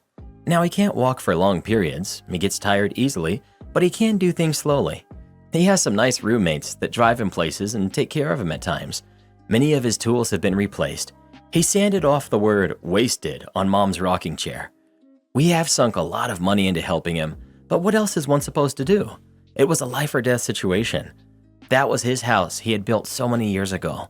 This was the most wicked thing I've ever encountered. It was coming from all directions. We heard that the creepy squatter passed a year ago. No one wanted to take her in, and she went from person to person, staying wherever she could. If she would have been decent and kind, she probably could have been a roommate and had a place. But she thought that she could just take someone else's house. Am I the jerk for my no plants or animals in the house policy? My kids really wanted pets, and so did my partner. They got a mixed breed puppy from the pound and 2 kittens. As these animals grew, none of the humans in my house did anything to care for them besides playing with them and cuddling. I got up at 5:30 a.m. to walk the dog before work. I cleaned the kitty litter boxes out. I took them to the vet. I had to buy and serve all of their food and cleaned up their eating areas afterward. People would just forget otherwise. Naturally, I also had to clean up after them when I'd arrive home, and inevitably, no one had bothered and there were messes all over the floor. If I made my partner or kids do it, they'd do a horrible job, to the point where they might as well have not even bothered. Same way with the plants. Partner wanted houseplants and to start indoor herb and vegetable gardens. Had fun with it for the first week, then totally ignored it. Dead leaves, spilt soil, bugs, etc. now proliferate in the garden area. If I don't water and groom the plants, it doesn't get done. I'm busy, and these are not my chosen hobbies. I like animals well enough, but they're a lot of work, and when they aren't attended to, destroy the house. I grew up with a family that hoarded pets, and our house was always nasty and smelly and embarrassing. I swore when I had my own place it would be different. The cats pee and spray everywhere, and I can't get to the litter box in time, and the dog chews up stuff and leaves big messes on the floor if I don't walk it. I'm the only one who will walk him when it gets cold. We have a fenced-in backyard. I bought a doghouse and announced he'll live outside from now on, till they can prove that they can take care of him better. Same with the cats. They're now outdoor kitties till my humans can show me they're ready for indoor ones. Of course, if the weather is extreme, I'll let them in. Plants are all going out. I'm done. Am I the jerk? New remarks. Hi, I've read all the responses, and I'm now going to stop with comments because I get the overall consensus. I'm going to copy and paste here what I put in another comment. I have no idea how to rehome these adult pets besides Facebook or Craigslist, and you don't really know who's going to take them. You don't know anything about the people showing up. They could be going from a bad situation here to even worse. Rehoming adult pets is not as easy as you're all making it out to be. I don't have abundant resources of time or energy to address this. It's causing problems, and this is the best solution I can come up with for now to calm everybody down. I've tried for over a year to do the best I possibly could for these pets, but I just can't anymore. I don't know how to force other people to do the right thing and be more responsible. Pets aren't just for snuggles and cuddles. They require a lot more attention and devotion. And yes, I've tried punishing my kids and withholding privileges for lack of care. I told my partner they weren't ready for pets. He brought them home anyway. If finding other homes for them is the best long-term solution, then I'll look into that. But I'm not taking them any place they can be put down, and I don't want them walking away with just whoever.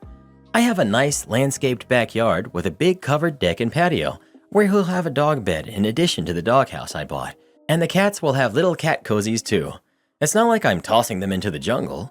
We live in a temperate climate, and of course I'll bring them inside when the weather's inclement. Where I live, which is in a countrified area, most people have a great deal of lot acreage and live down private dirt roads. It's not unusual at all to keep outdoor pets. Many people love and care for their pets, but it's very common for them to not have animals in the house. I didn't want to be like that, but I don't know what else to do.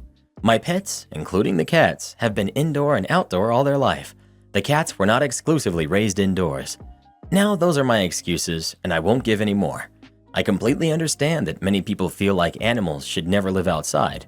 I'm listening to everyone here who is saying just give them away, giving them away is better, and even to people saying return them to animal control or the pound, where there's a responsibility. If they aren't adopted, they will be euthanized.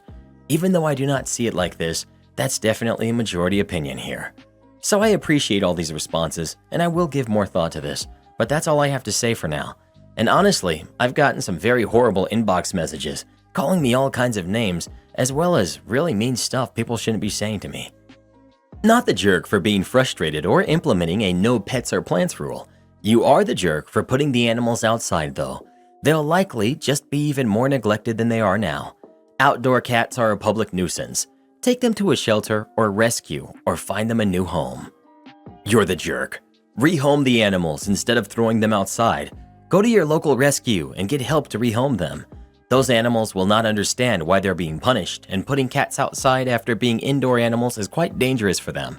Next time your family wants an animal, put your foot down rather than allowing that situation to happen. Shaking my head. Letting animals suffer just so you can make a point really upsets me. You're the jerk. You are their parent. You raised them. If they're lazy, it's you and your husband's fault. And putting these animals outside puts them and the wildlife in danger. Just rehome them instead of neglecting them. Well, what do you think? Is OP the jerk for how they're handling this or not? Please let us know. Nothing's worse than when your kids tell you they want pets, then you get them pets and they don't want to take care of them. Am I the jerk for giving my son's dog to his ex-wife? To begin with, I love my son with all my heart, but he blew up his marriage by cheating and has moved back home. I, female 55, have 3 kids. My oldest is my daughter, who's 30, then my twins, who are 25, male and female. My oldest just got married to a wonderful woman. My younger daughter is going to grad school overseas, and that leaves my son. Let's call him Carlos. He's always been a handful. He got married when he was 20.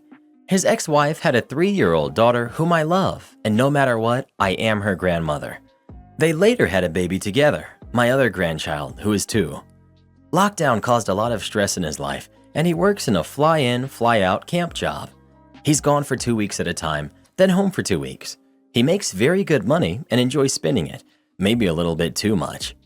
Carlos cheated on his wife with a coworker. I'm not judging him. I'm not perfect, but he chose to leave his wife and kids and move back home. It doesn't really make sense for him to rent an apartment or something for the 12 days a month he's home, so I allowed it. But he decided to be a jerk, in my opinion, and bring his dog with him. My grandbabies love the dog, but he's trying to punish his ex for telling him to leave. It is a beautiful border collie, and it's the perfect dog for their home. Huge yard, lots of walking trails nearby, even an off-leash park only a 10-minute drive away. I live in an apartment downtown. I am allowed a dog, but if I were to have one, it would be something sedate and non-shedding like a Maltese. I swear, I tried watching this dog, but my son is irresponsible. He doesn't walk him much. He doesn't brush the dog. He's just holding on to the dog to lever his way into his ex's life. The last straw was this last time off work. He was away for 2 weeks and then came home for 1 day before flying off to the United States for a vacation with his new girlfriend. So I called my daughter-in-law, checked that she wanted the pup back. She almost cried with joy, packed up everything that belonged to the dog and took him over there. My grandkids were ecstatic. My son just came home for 3 days before he has to leave for work and asked where his dog is. I told him the truth. He's calling me a jerk for giving away his pet. Also because I said that if he tried to go get the dog back and bring it back, he was not welcome in my home.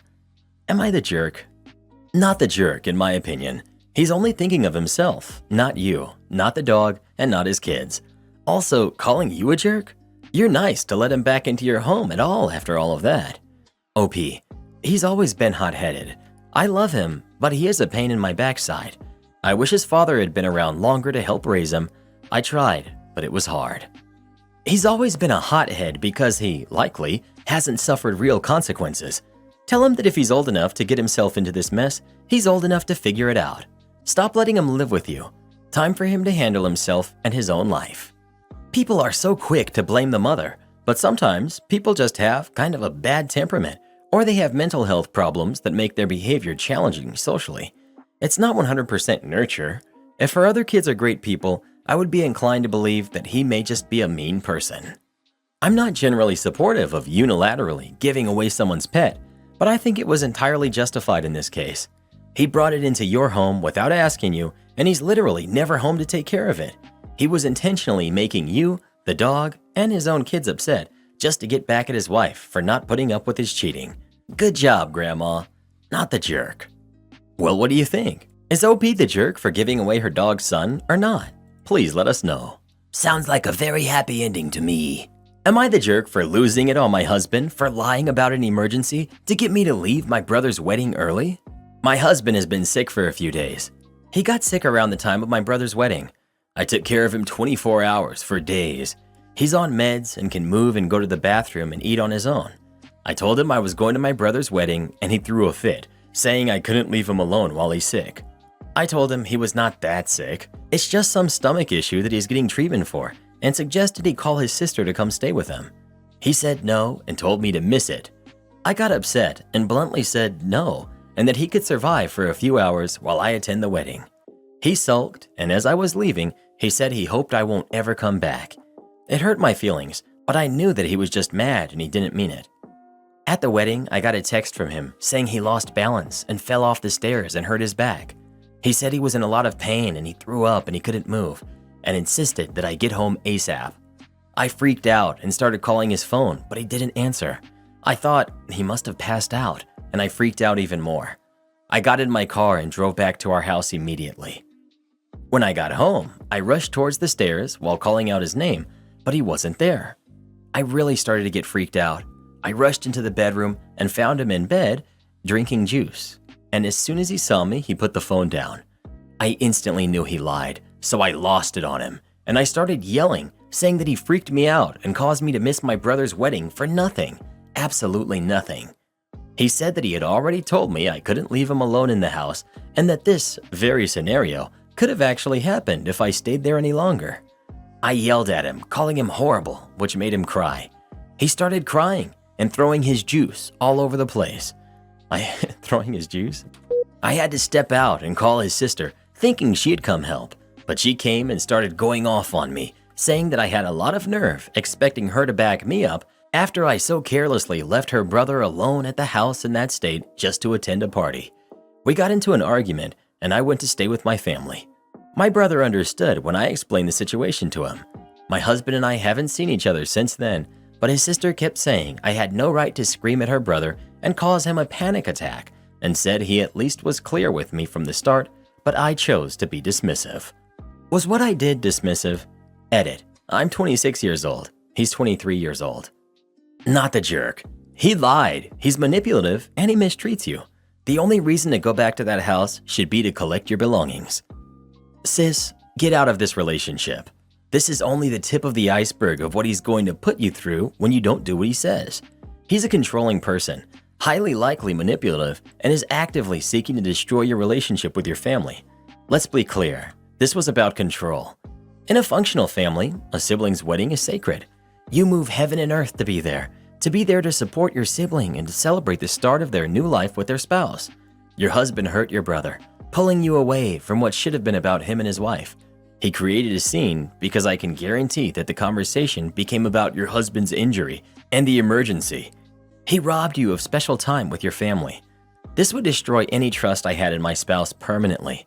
If a person is so highly manipulative that they could pull this crap, I'd be gone. Please seriously consider where your future with him is going. A person like your husband will do this again. It could be calling your boss at work to get you fired because you can't go on a work trip with him. It could be destroying friendships with close friends because he doesn't like them. It will be isolating you from your family because he doesn't want to inconvenience himself. Well, who do you think is the jerk? OP or her husband? Please let us know. I'm still wondering what flavor juice that was. Juice. Boss says I can't come in early to set up my cart, so I come in right at clock in. Coworker who leaves early gets mad at me. So this happened back in 2015 through 2016. I, now 28, female, was working as a phlebotomist in a local hospital, and I worked first shift, which was about 3 a.m. to 3 p.m. I loved to come in about 10 to 15 minutes early and just set up my cart. Nothing fancy, just metal wired shelving types, and we had our own personal phlebotomist trays that we put in the top section of the cart. I didn't always restock my tray before leaving my shift, so I typically come in early to organize it and get my metal cart ready. It usually took me maybe 5 minutes to put my tray on a cart and put the handful of tubes I needed back in place.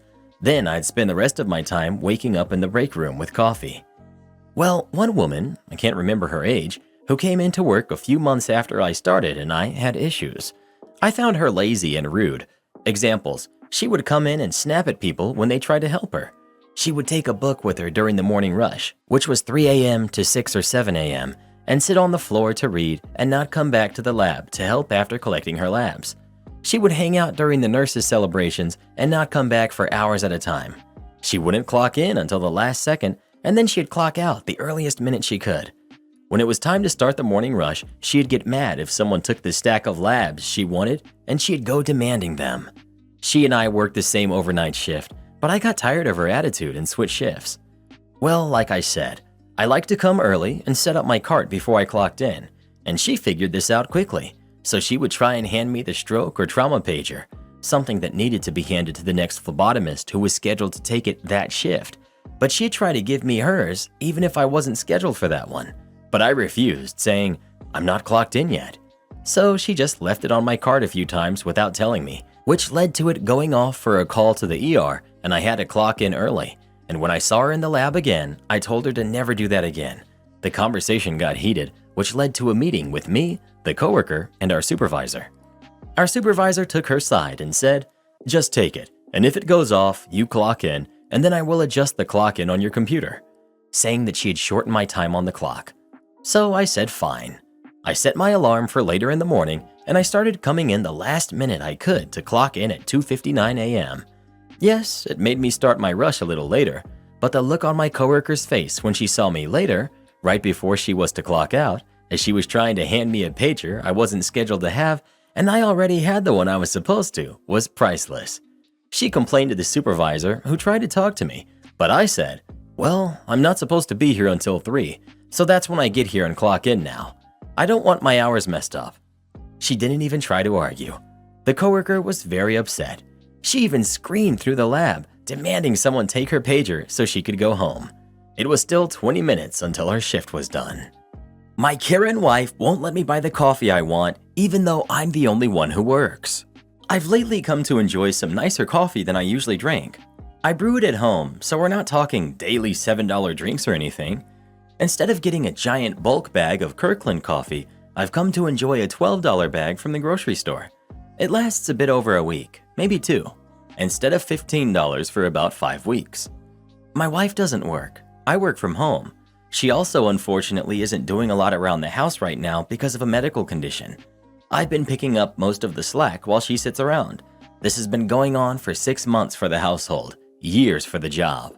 Yes, she has depression. Yes, she's getting treatment for it. I try my best to do what I can, but oftentimes I have to ask her multiple times to help with even simple tasks to share responsibility. We've had discussions on how I know she's working on the issue, but I can't do everything on my own. I make plenty to be able to have my coffee be a splurge. She'd previously commented on the cost, and I said, "It's well within the budget, and I like it. It's fine." Edit. I'd shown her the grocery budget, which is nearly always under budget every month for the past few years. I brought home another bag the other day, and she made another comment along the lines of, "You're spending way too much on this fancy coffee.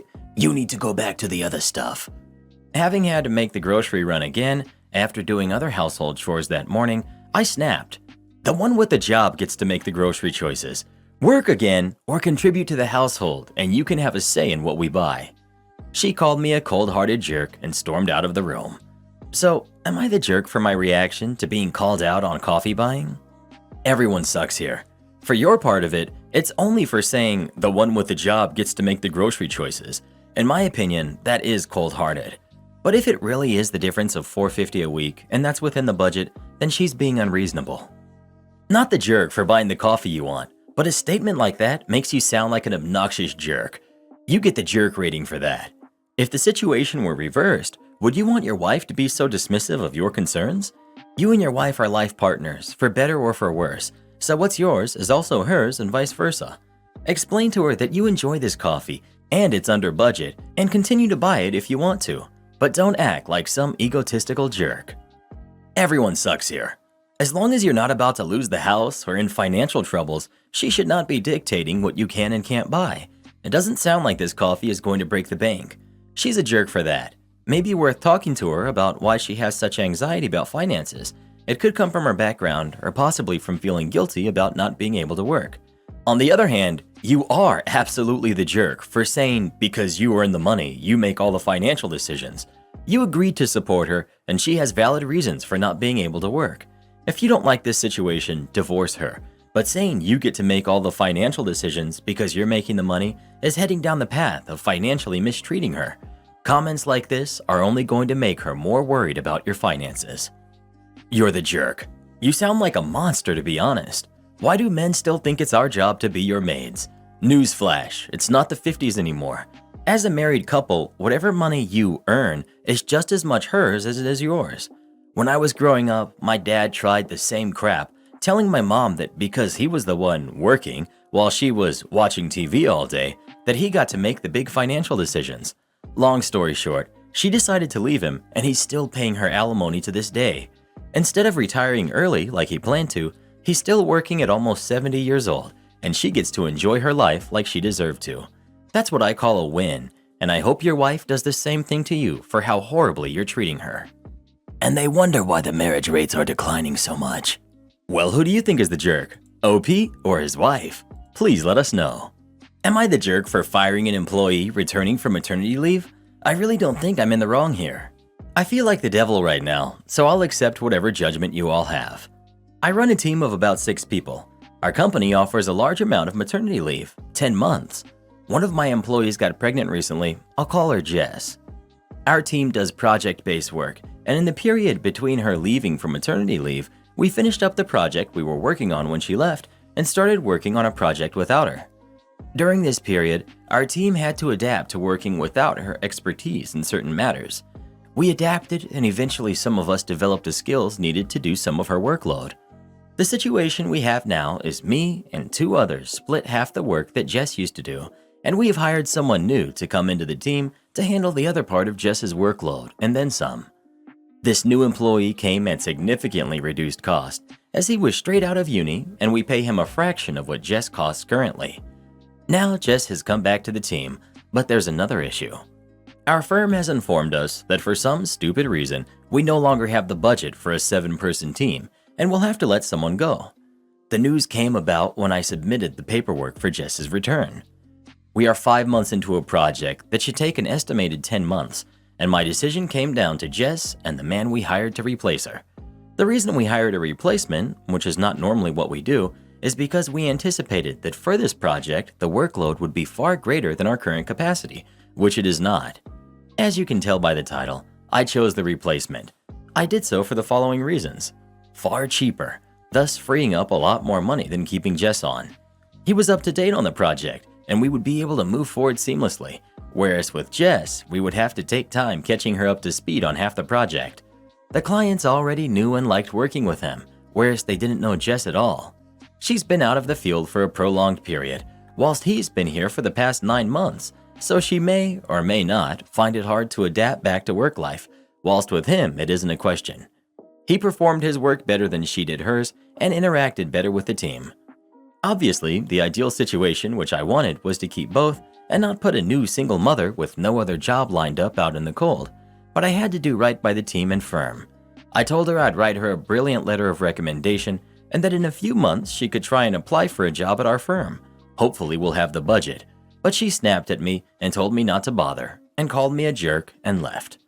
I know I sound cold and heartless, but I had to be fair to both employees, not just Jess, right? You're the jerk. Every single reason you mentioned was only true because she had been gone for maternity leave, which legally cannot be a reason to terminate someone. Yet it is the cause behind every reason you gave. Be prepared for a lawsuit. OP somehow firmly believes he's free and clear of all legal ramifications, and while I haven't seen what country they're in, I have a hard time believing after all his comments he can prove he fired her above board. ETA.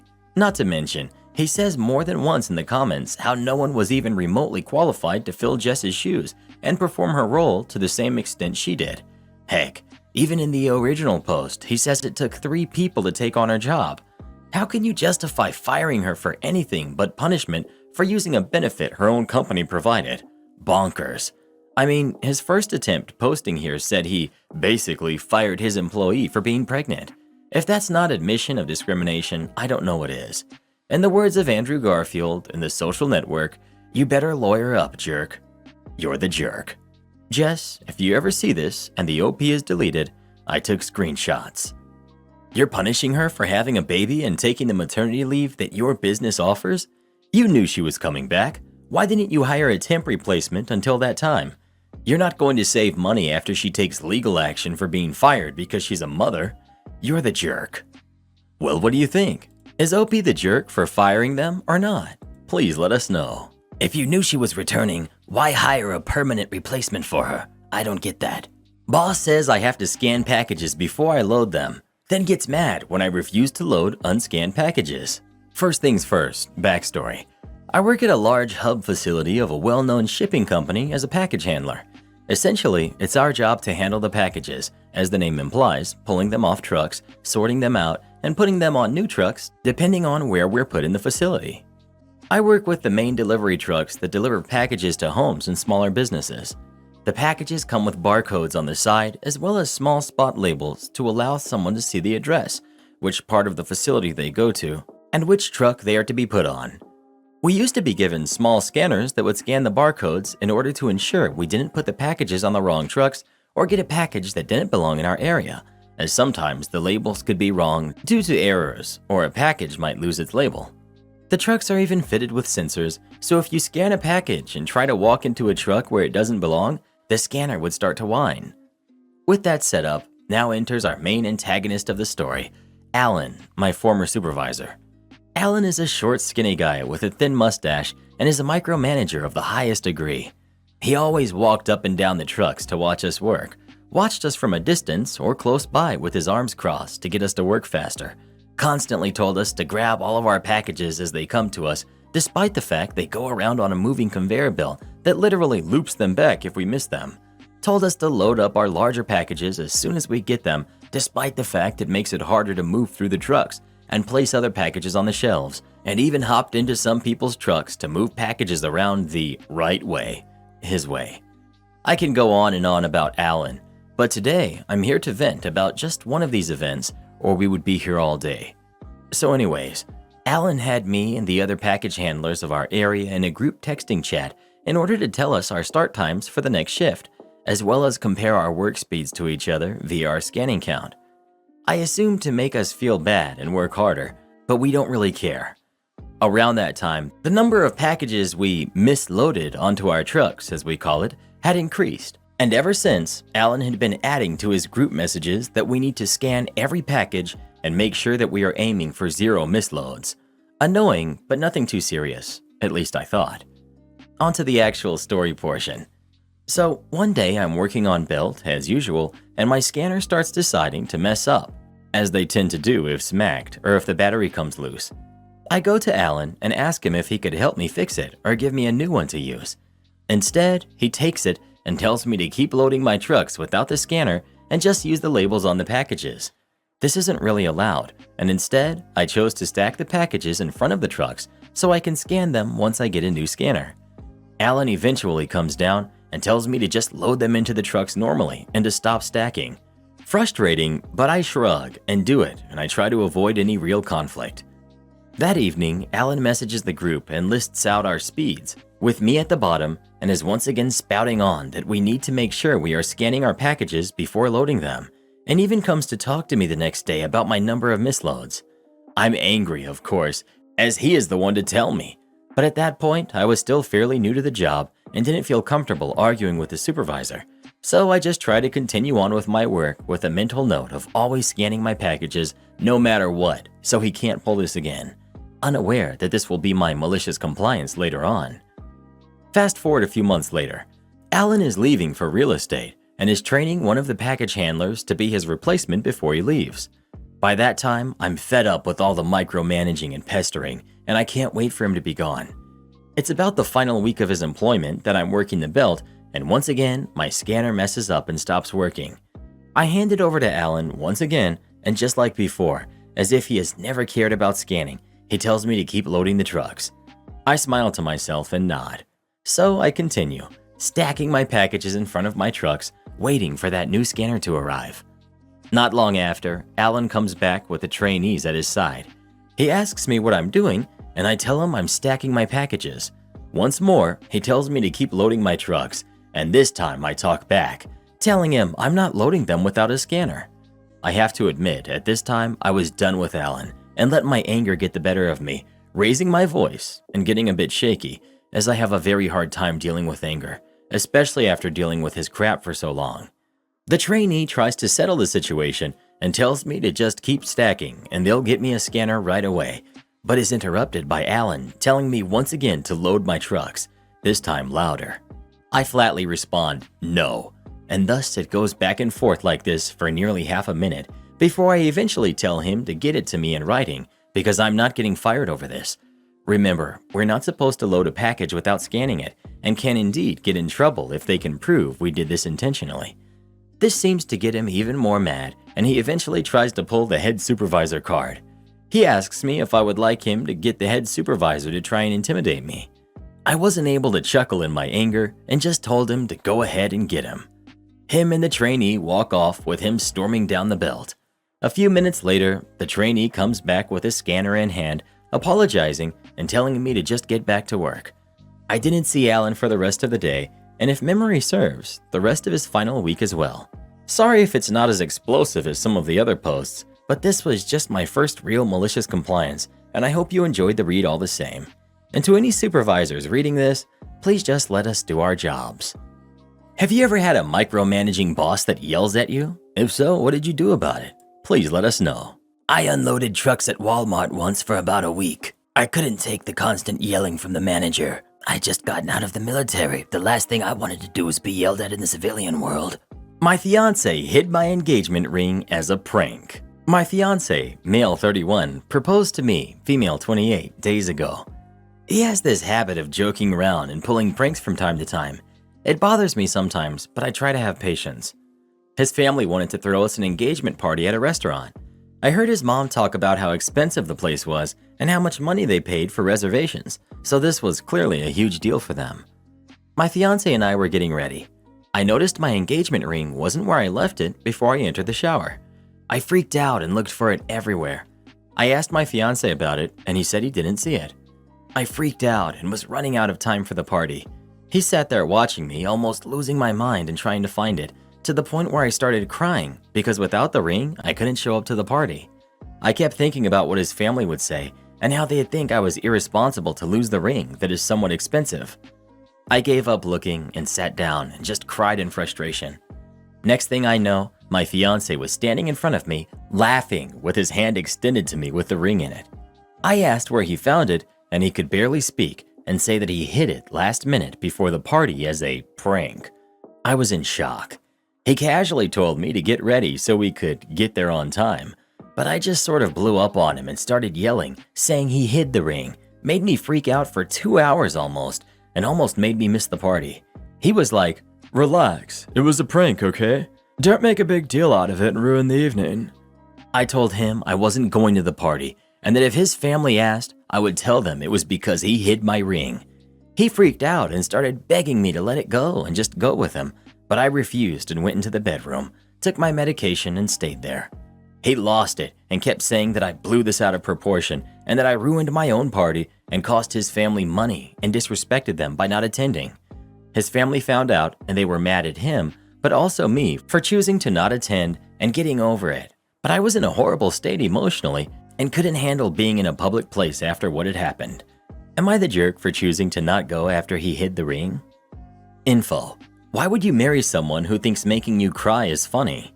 OP. He said that I'm prone to crying and that I get emotional and cry over every little thing, which isn't his fault, basically calling me a drama queen. I do tend to overreact sometimes, but I genuinely was worried about losing the ring. Every single sentence of this comment sent shivers down my spine. Get out while you do not have legally binding ties to this man. 1. It doesn't matter if you're the biggest drama queen in the world. There is no excuse for being deliberately cruel. Making someone cry on purpose and then belittling them for crying is deliberately cruel. I really hope you do not marry someone who treats you this way. 2. Unless his family paid for the ring, it's absolutely none of their business whether you lost it. They sound like very unpleasant people, honestly, and if your fiancé isn't sticking up for you when they're out of line, well, see point number 1. Not the jerk. A prank that results in a loved one's emotional and physical panic for hours is not funny, not okay. You did not make a big deal out of it. It is a big deal that he likes to be cruel and finds it amusing to see you suffer. He ruined a special evening because he wanted you to be stressed out and suffering instead of wanting you to feel loved and happy as you deserve to on such an occasion.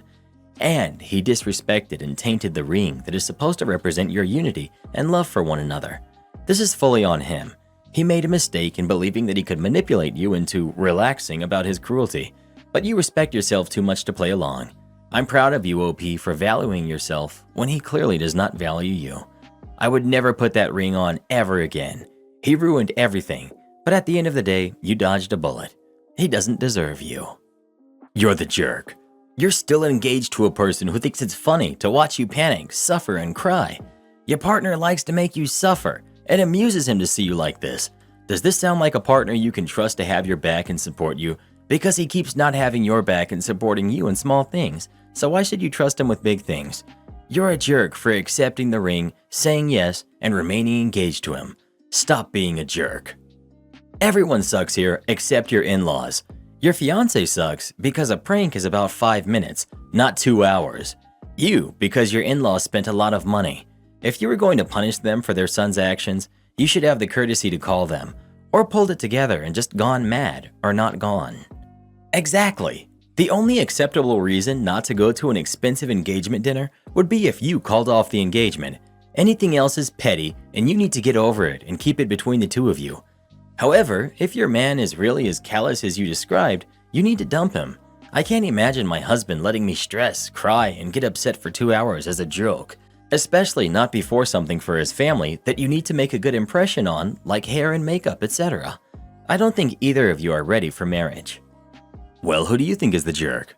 OP or her fiancé? Please let us know. If you don't like pranks, never start dating a prankster. It won't work out. Am I the jerk for not supporting my husband's kids? I'm 28, female. My husband is 35, male, and we've been married for a year. We dated for 2 years prior to that. When we met, I said I didn't want to have kids of my own, but wouldn't mind being in a relationship with someone who has kids.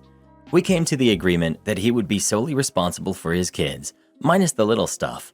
I love my husband a lot, and his kids are alright. The older two are great, but the younger two are a bit much. We've had separate finances our whole relationship, since he has kids and I don't. When I moved into his house, we agreed that I would pay 1/4 of the mortgage since it's a 4-bedroom and 3 out of the 4 rooms go to his kids. I pay 1/5 of the utilities since there's 5 of us living here, myself and then him and his 4 kids. I also buy my own groceries separate from them since I'm really into fitness and I meal prep once a week. It's just the best way to go about it. This was the agreement we came to 2 years ago and we've stuck to it.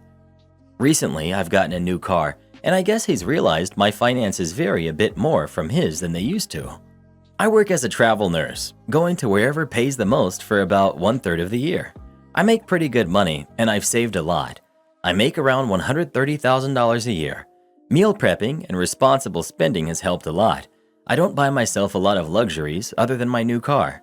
My husband works as a mechanic and he makes a fair amount considering we live in a low cost of living area, around $40,000 a year. Well, he wants me to start setting up college funds for his kids, and he wants to have a joint account and pay our bills based off our income. Essentially, he wants me to pay 2/3 of everything related to the household and him pay 1/3. I don't think it's fair at all. He decided to have 4 kids, and I decided not to have any because I would rather spend my time and money on myself. He thinks it's not fair that I can buy myself an expensive car while he still drives an older car that needs work. Ultimately, I asked why he agreed to the split we have now if he wasn't okay with it, and he just changes the subject. Am I the jerk for not wanting to support his kids? So he's below the poverty line, and you're at the upper class income threshold. You're married and completely comfortable seeing your stepkids struggle because your income blocks them from student aid and FAFSA that they'd more than qualify for if you weren't in the picture. Financially, he'd be better off if he divorced you and rented your room out to some random person. That's not a marriage. You're friends with benefits at best. Everyone sucks here. I don't understand why you want a relationship where you have discretionary spending and he can't afford reliable transportation to work. I don't understand why he signed up for that. I don't understand how you intend to live your life completely separate from the 4 kids you live with. Anyone else read this and think, oh, those poor kids. They've got a mom that doesn't want them, a stepmom who barely tolerates them, and a dad struggling to keep up on a $40,000 salary, which is only $8,000 above poverty level, and not a fair amount of money for 5 people regardless of cost of living. Every adult sucks here. Mom for not caring about her kids and wanting them to take out loans to get through college. Dad for feeling he's entitled to college funds from OP's money and marrying a person not excited about his kids. and OP for naively thinking that this detached arrangement would work long-term without building resentment from her partner and his kids. Edit. OP clearly wanted a child-free life, but also a relationship with this man who has kids, so she thought she could detach herself enough financially and emotionally from them and this arrangement would be sustainable. Clearly it isn't and was never going to be. I'm really struggling to see how the OP barely tolerates her stepkids based upon the information provided here. Step-parenting is hard, and part of the reason it is because of judgments and assumptions such as yours. As a step-parent, you're stuck between a rock and a hard place. Can't overstep because you're not the actual parent. Can't take a step back because then you're detached. If she wasn't there, Dad would have to cover expenses himself anyways. While I do think she should split living costs more equitably given the difference in income, she's not a jerk for not taking on full maternal responsibility of 4 kids she didn't choose to bring into the world and who might not even desire her to be a maternal figure in their lives. Well, who do you think is the jerk? OP or her husband? Please let us know. If you love the child-free life and you know that it's meant for you, never marry someone who has kids. You will totally regret it. Am I the jerk for telling my son that if he can't help me, then he can pay for his own stuff? I'm a mother of 5.5. I'm 46, female. I'm 5 months pregnant. I have 2 twin girls who I'll call Lisa and Sophia, who are 10. My youngest son, Joshua, who's 17. My baby, Emily, who is 1. And my oldest son, Danny, who's 21, male. We were on a trip to Hawaii a few weeks ago. My husband didn't come because of an unexpected work emergency, but he told us to have fun. My twins cried a lot, so my son Joshua and I comforted them, but Danny stood there doing nothing. We had so many fun things planned to do with their father, but since he couldn't come, we didn't end up doing much. But whatever we did, except eat, Danny was absent for it. Like, for example, going to the beach, banana boats, luau's, and watching over his sisters when they just wanted to go to the pool. He'd stay in his room on his phone, chatting with his friends. The next week of vacation, I was stressed with Danny. I hated having to put most of the work on Josh because he wanted to have fun too, and my daughters helped with the baby. I called him down to help, but he said he wanted to relax and chill, when we literally came here to relax, chill, and have fun. Though we weren't having lots of fun with less help, a crying baby, 2 10-year-olds who wanted to go to the pool but had to do what I had capability of doing while carrying, and my other son who wanted to get away from his sisters for at least an hour. It was a mess. I shouted at him, "If you can't step up and help the woman who gave birth to you, lets you live in her house rent-free while giving you a job whose money you just spend on silly games instead of getting an apartment, then you can get out of my house and pay for your own stuff." He looked shocked and left. And just about an hour after, my sister-in-law and my in-laws called, asking me why I'd shout at my son when he did nothing. I told them, yeah, he's been doing nothing except eating and chatting in his room with his silly friends instead of helping his mother and siblings, and I hung up. When we got back from our vacation, my husband yelled at our son for not helping and sent him up to his room. Lots of our family are on my side, but my in-laws think I was in the wrong, so am I the jerk? Edit. I should have added more detail to avoid confusion. Danny does minimal work. I am not that type of parent. He co-parents. Edit. Babysits. I realized this was making people even more confused. All day, about once or twice a month, when his dad and I want to have some alone time. Josh also steps up as frequently as Danny too. Danny does also have a job I gave him, but he is an introvert. Stays in his room all day, every day when he doesn't have work, which is only 2 or 3 times a week. Only gets out to eat or go out to parties to hang out with his friends. Other than that, I expect nothing less from him than him keeping up good work in his job and helping out every once in a while with his sisters, just as Josh does. But his dad and I do on a daily, mostly weekends because of school. You're the jerk. What a nightmare. He's not your husband or the father of your kids. Stop popping them out if you can't handle so many. And I say this as a parent. You're the jerk. These are your kids. Stop parentifying your other kids to do childcare for you. If you can't handle your own kids, you shouldn't have had so many. If you couldn't handle them alone on vacation, you shouldn't have taken the vacation. It's not your oldest kid's job to be your slave. If you want them to pay rent or something, that's reasonable. But they didn't keep popping out more and more kids. You did. Those babies are no one's responsibility but yours and your husband's. Well, who do you think is the jerk? OP or Danny? Please let us know. I hope Danny's able to move out soon. Yowza kanowza. Karen mother-in-law said my chili wasn't spicy enough, so I made it spicy for her. In my last relationship, I lived with my husband, Danny, in a duplex owned by his mother, Donna. We lived on one side, and his mother and brother lived on the other side.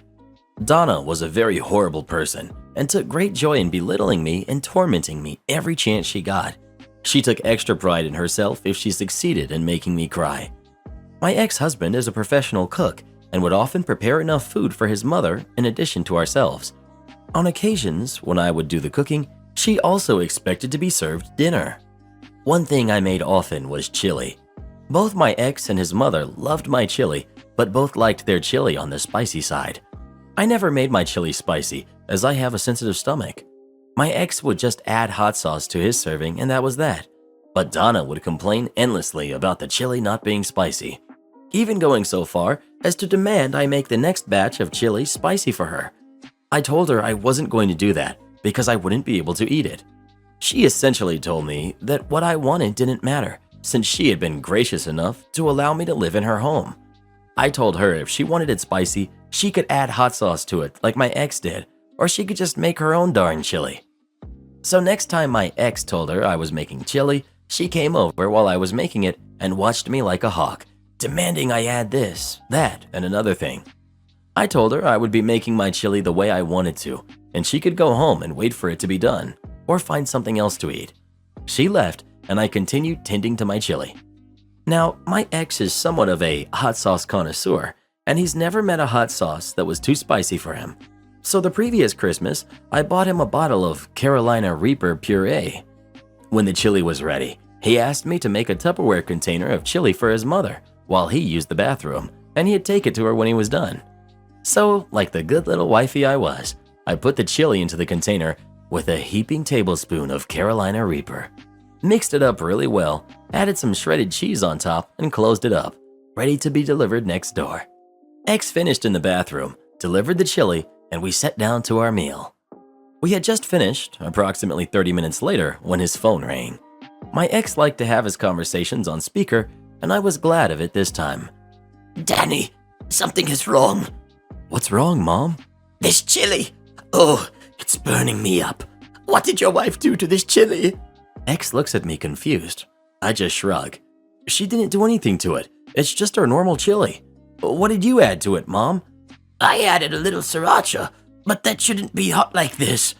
Well, maybe you added too much. That hateful jerk did something to my chili, Danny. I'm going to get her. Calm down, Ma. You're overreacting. I want her out of my house. You can't kick her out over chili, Ma. Watch me. She hung up. My ex looked at me and asked, "Did you really do something to her chili?" I smiled sweetly and said, "She wanted it spicy. It's spicy." There were no real repercussions from this other than her losing it on me. Also, she was perfectly fine and never asked for my chili again. So, bonus. My own daughter stole $62,000 from me. My wife and I are in the fortunate position of being wealthy. We had to work very hard to get to where we are, and we never forgot where we came from. Our kids grew up as rich kids, but we never spoiled them, even when we could have. They went to nice schools and had nice things, but they also had summer jobs and after-school jobs to pay for their own extras. We also push philanthropy in our family, so our kids recognize they are privileged and that our life isn't even remotely how regular people live. I'd say for the most part, our kids have grown up to be respectful and good people. Our oldest kids are twin boys, and their sister is 18 months younger than them. All three are in college now. Our youngest two are in 8th grade.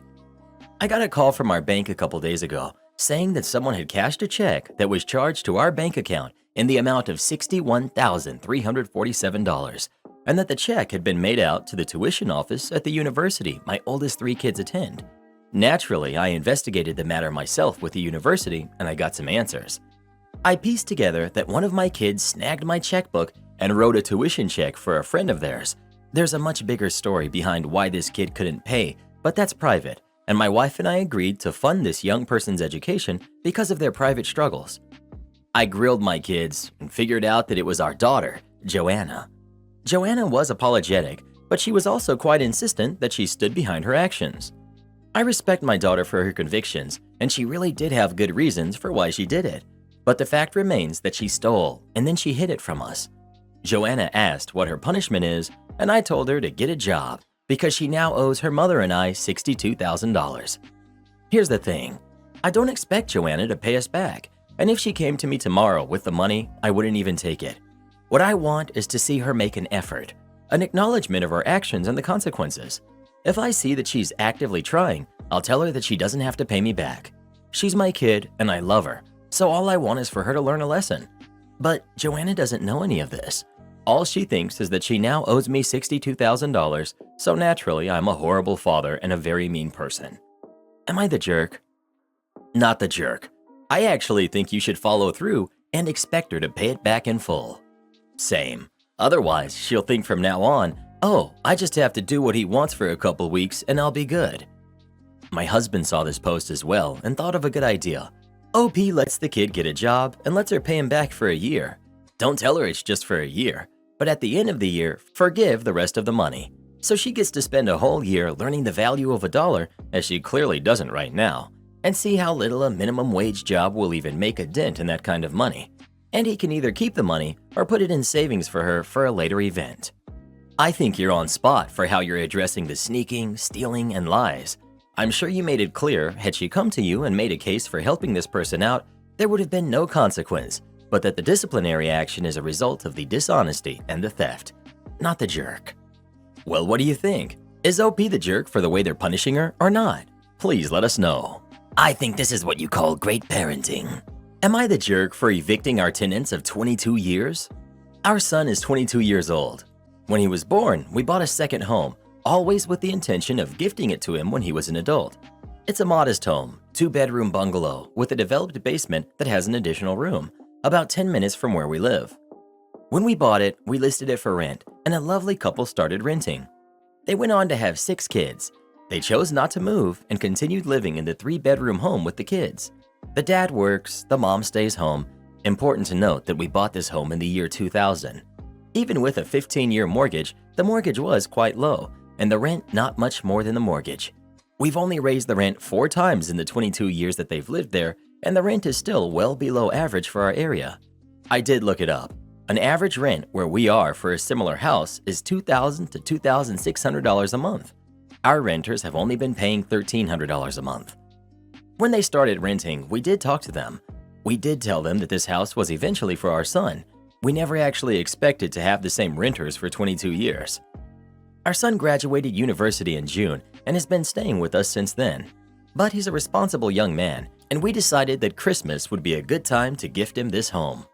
At the beginning of September, we talked to our tenants and gave them a 2-month election notice, figuring we'd have November and December to get the house cleaned on any repairs done. Understandably, they are not happy. They've been posting all over social media about what bad people we are, kicking them out, how they can't afford to rent anything big enough for their family. Their oldest kid, who's 19, even found my son on Facebook and sent him a horrible message. He had no idea we were planning to gift this to him. Their Facebook posts have been shared in our local community groups, and everyone is commenting about what evil landlords we are. Am I the jerk for evicting long-term tenants so our son can move in? Edit to add.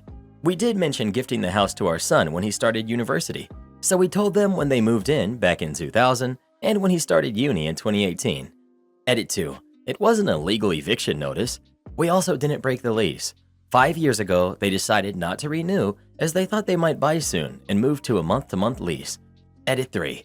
It seems 2 months is not long enough notice. I have sent them an email giving them an additional 2 months, bringing it up to 4 months notice. Edit 4. I sent this to my husband. He told me when he was there in April installing a new hot water tank that he told them, well, the dad, that we'd likely be giving notice this summer. What kind of entitled nonsense is going on here where people are calling you a villain? All renters know that they aren't paying for their own mortgage and they have no entitlement to your property whatsoever. They're on a month-to-month lease. You're telling me that lease is ending. They should have saved up money for this. 60 days is a great deal of notice for people who told you years ago that they wanted to buy a house and didn't want to resign the lease. This BS about getting a house you didn't pay for is just a load of BS. You did. Your credit is on that house. You did the down payment, which is what allows the mortgage to be so low, and the home loan is in your name. Not the jerk. These comments are so entitled. Not the jerk. You literally gave them 22 years to prepare. How could you be the jerk? Everyone here saying you're the jerk is insane. You've been more than fair, even keeping them at a low rent. How could they say you're the jerk? You aren't responsible for providing them housing. Based on their actions, I would hold firm on a 2-month deadline. Had they been civil, I would have extended it, but they do not deserve it. You will be lucky if they don't wreck the house at this point. Everyone sucks here. It's your right to evict them, but I feel like 2 months is way too short notice given that they've lived there for 22 years, they have 6 kids and only 1 income. The holidays are coming up, and we're in a recession where inflation is insane. You only charge them about half of what rent is going to cost them anywhere else, so they're going to have to get a different job or another job to afford it, and the job market is horrible at the moment.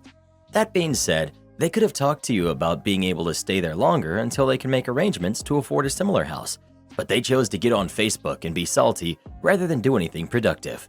ETA 2. The amount of y'all telling me it's not OP's responsibility, blah blah blah. First of all, learn to read, cause I never said it was. Second of all, do y'all live in caves and never interact with people outside of the internet? Must be the case if y'all have absolutely no sense of compassion. You can tell me I'm wrong till you're blue in the face, but you simply will not convince me that having compassion for others is wrong. Stay mad about it. Well, what do you think? Is OP the jerk or not?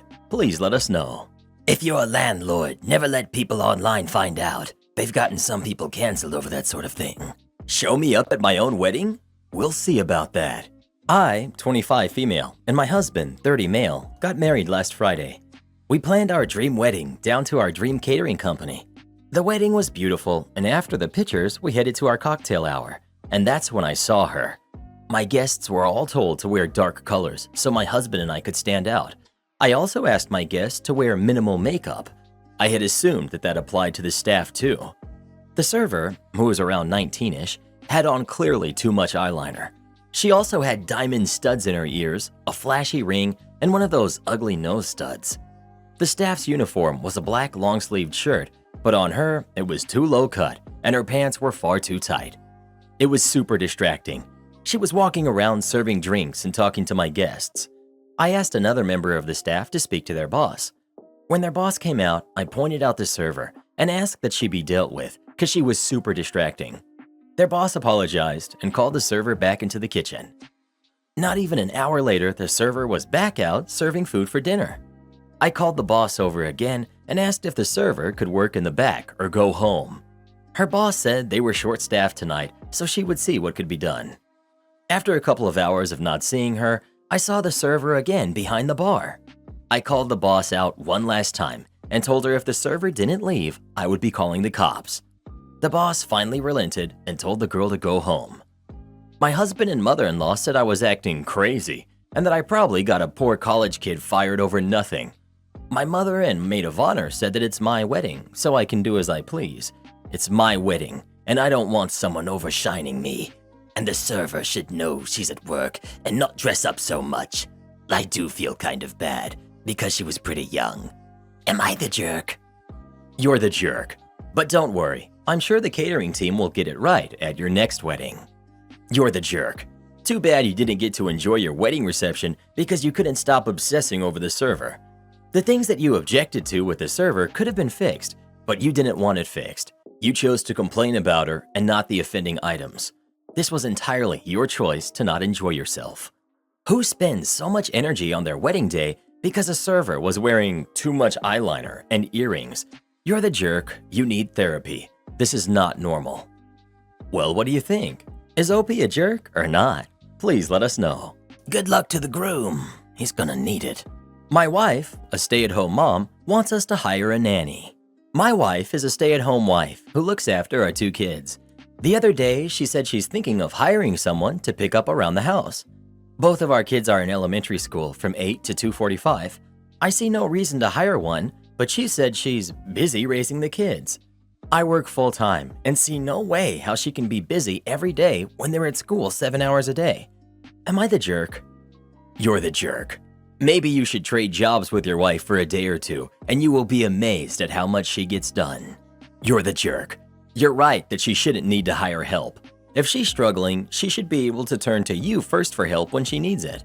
Maybe instead you could try talking to her and seeing how you guys could work together as partners. You're the jerk for calling her a stay-at-home wife when she's actually a stay-at-home mom. Big difference, even with the kids in school. You're the jerk. If you can afford it, why begrudge her?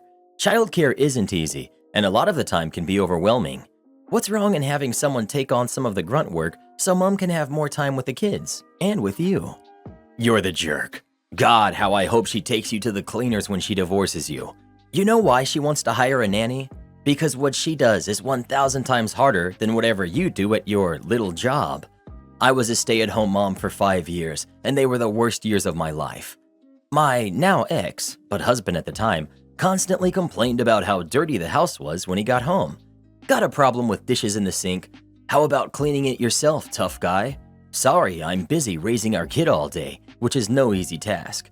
Eventually, the state took my baby because my sorry excuse of a husband couldn't even help clean around the house, so it was a constant mess. The only good thing I got out of the failed marriage was the alimony he's still paying me, and I'll milk for as long as I can. I seriously hope she does the same to you. Not the jerk. Been there, done that. My wife at the time, who was also a stay-at-home mom, and I had this same issue before our divorce. She begged and pleaded to hire a live-in nanny who would clean and cook for us. Our twins were 10 at that time, so they were at school all day. She swore up and down that with her workload at the house, she didn't have time to cook and clean anymore.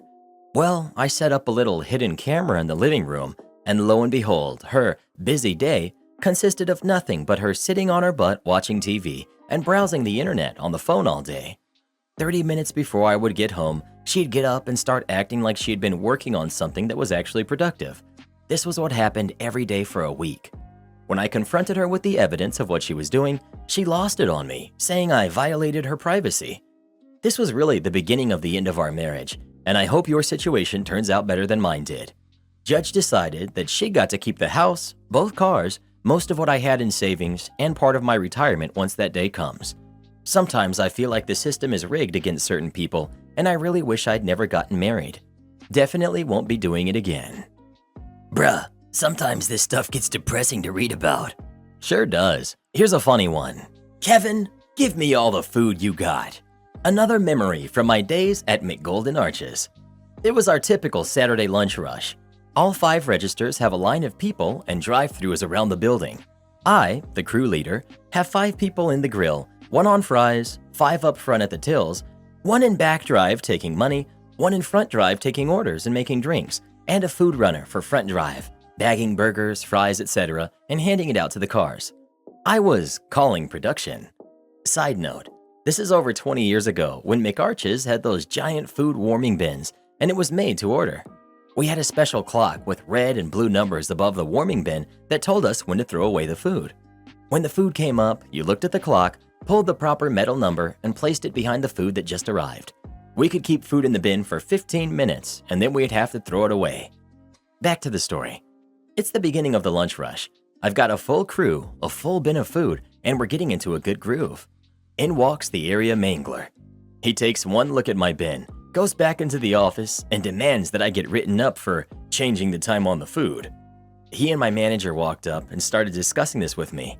I tried to explain to him that I wasn't changing anything, and that all the food in there had come up in the last 5 minutes as indicated by the time place cards I had in there. He didn't believe me and said, "There's no way you can get that much food that quickly, and I'll prove it to you."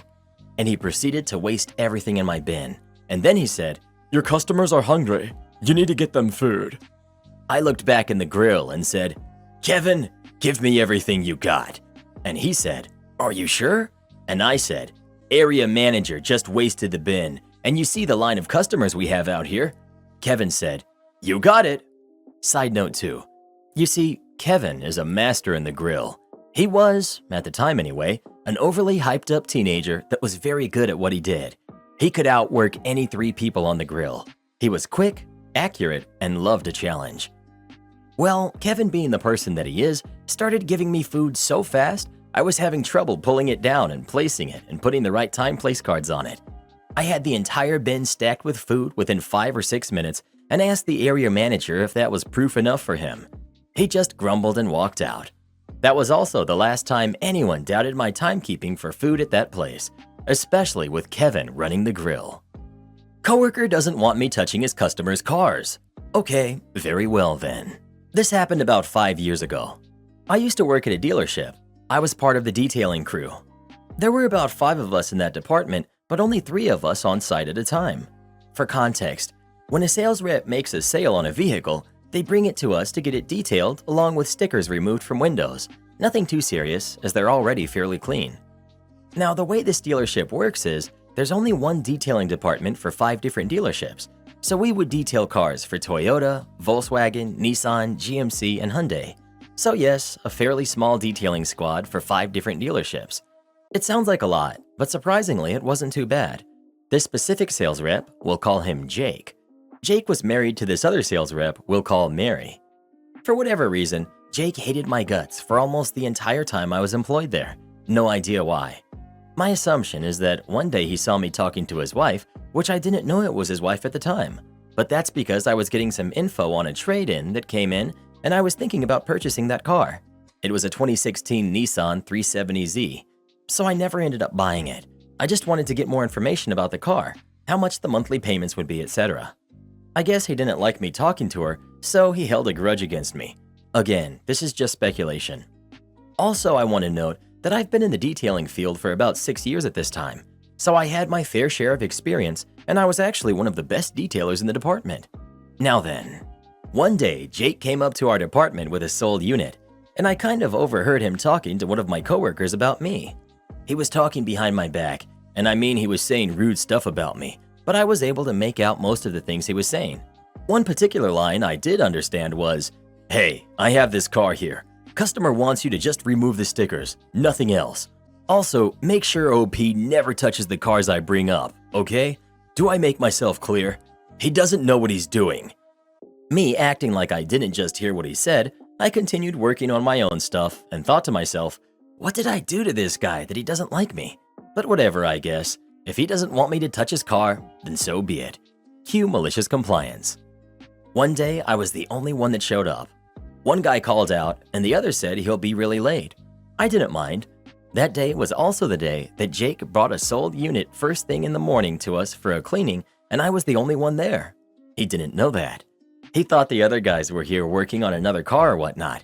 He dropped the car there, left the keys on a board where we keep the other keys, and then he walked away. Little did he know I was alone. I did not touch his car, as per his request.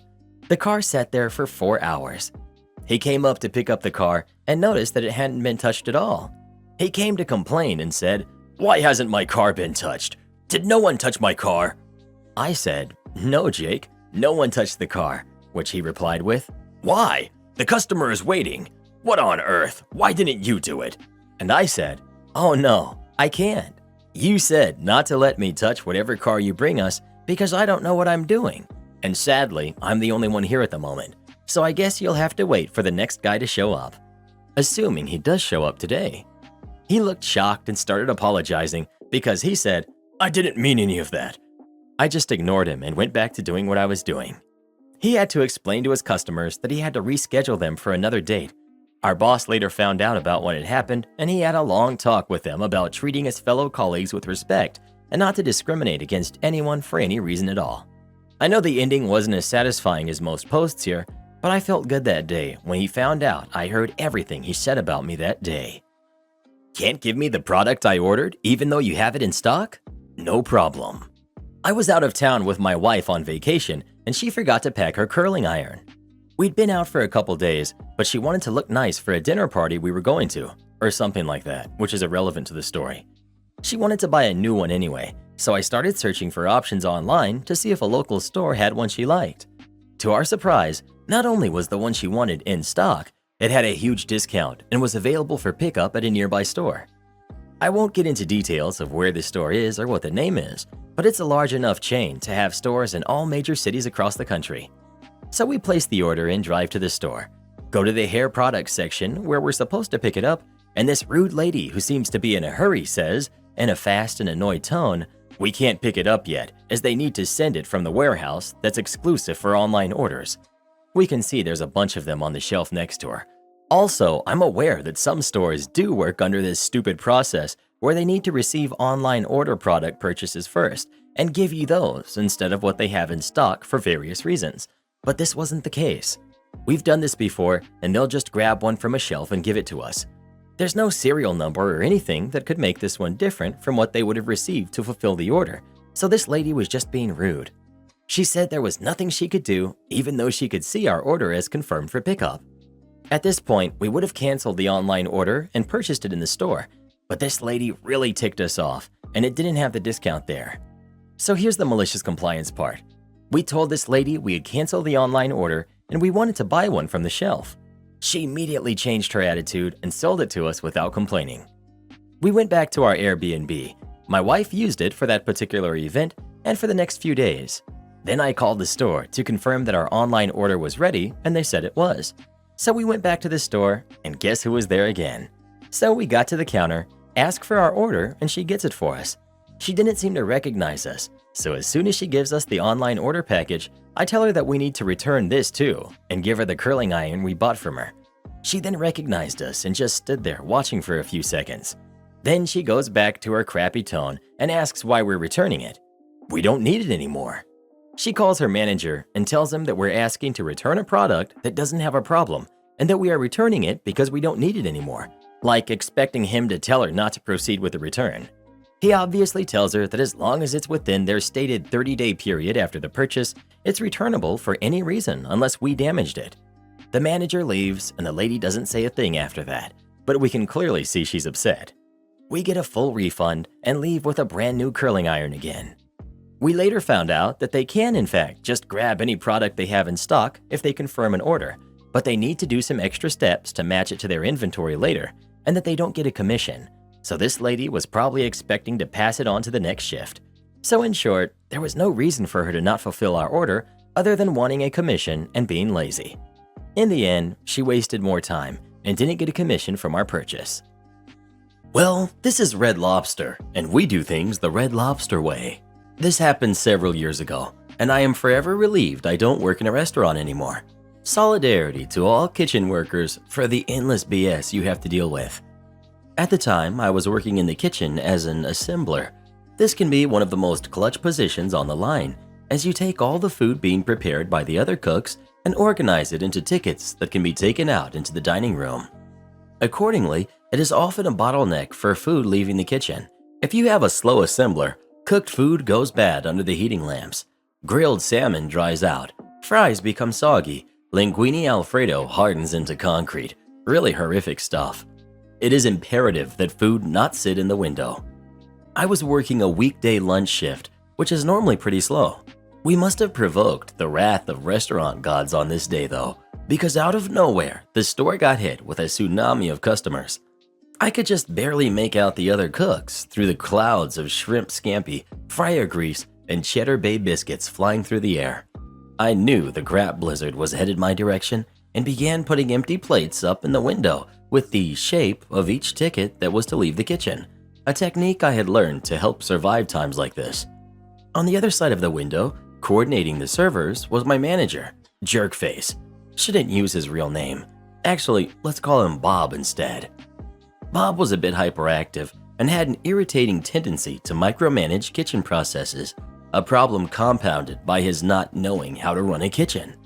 When I began putting empty plates in the window so that the incoming interstellar-sized wave of seafood had something to land on, he stopped me. "What are you doing?" Bob asked. "I'm putting the plates in their sides in the window because we're about to have a very high volume of food coming through," I replied. "Well, this is Red Lobster, and here we do things the Red Lobster way. We plate the food when the food is ready, and we don't put the sides on early." I tried explaining that the Red Lobster way was designed by sentient suits and ties, physically incapable of holding a spatula, that our sacred way, as dictated in the good book of employee training, had gone out in the trenches of last year's endless shrimp special, that while I appreciated the job, I wasn't prepared to go out at the hands of this rush to uphold its most obscure tenets. But he wasn't having any of it.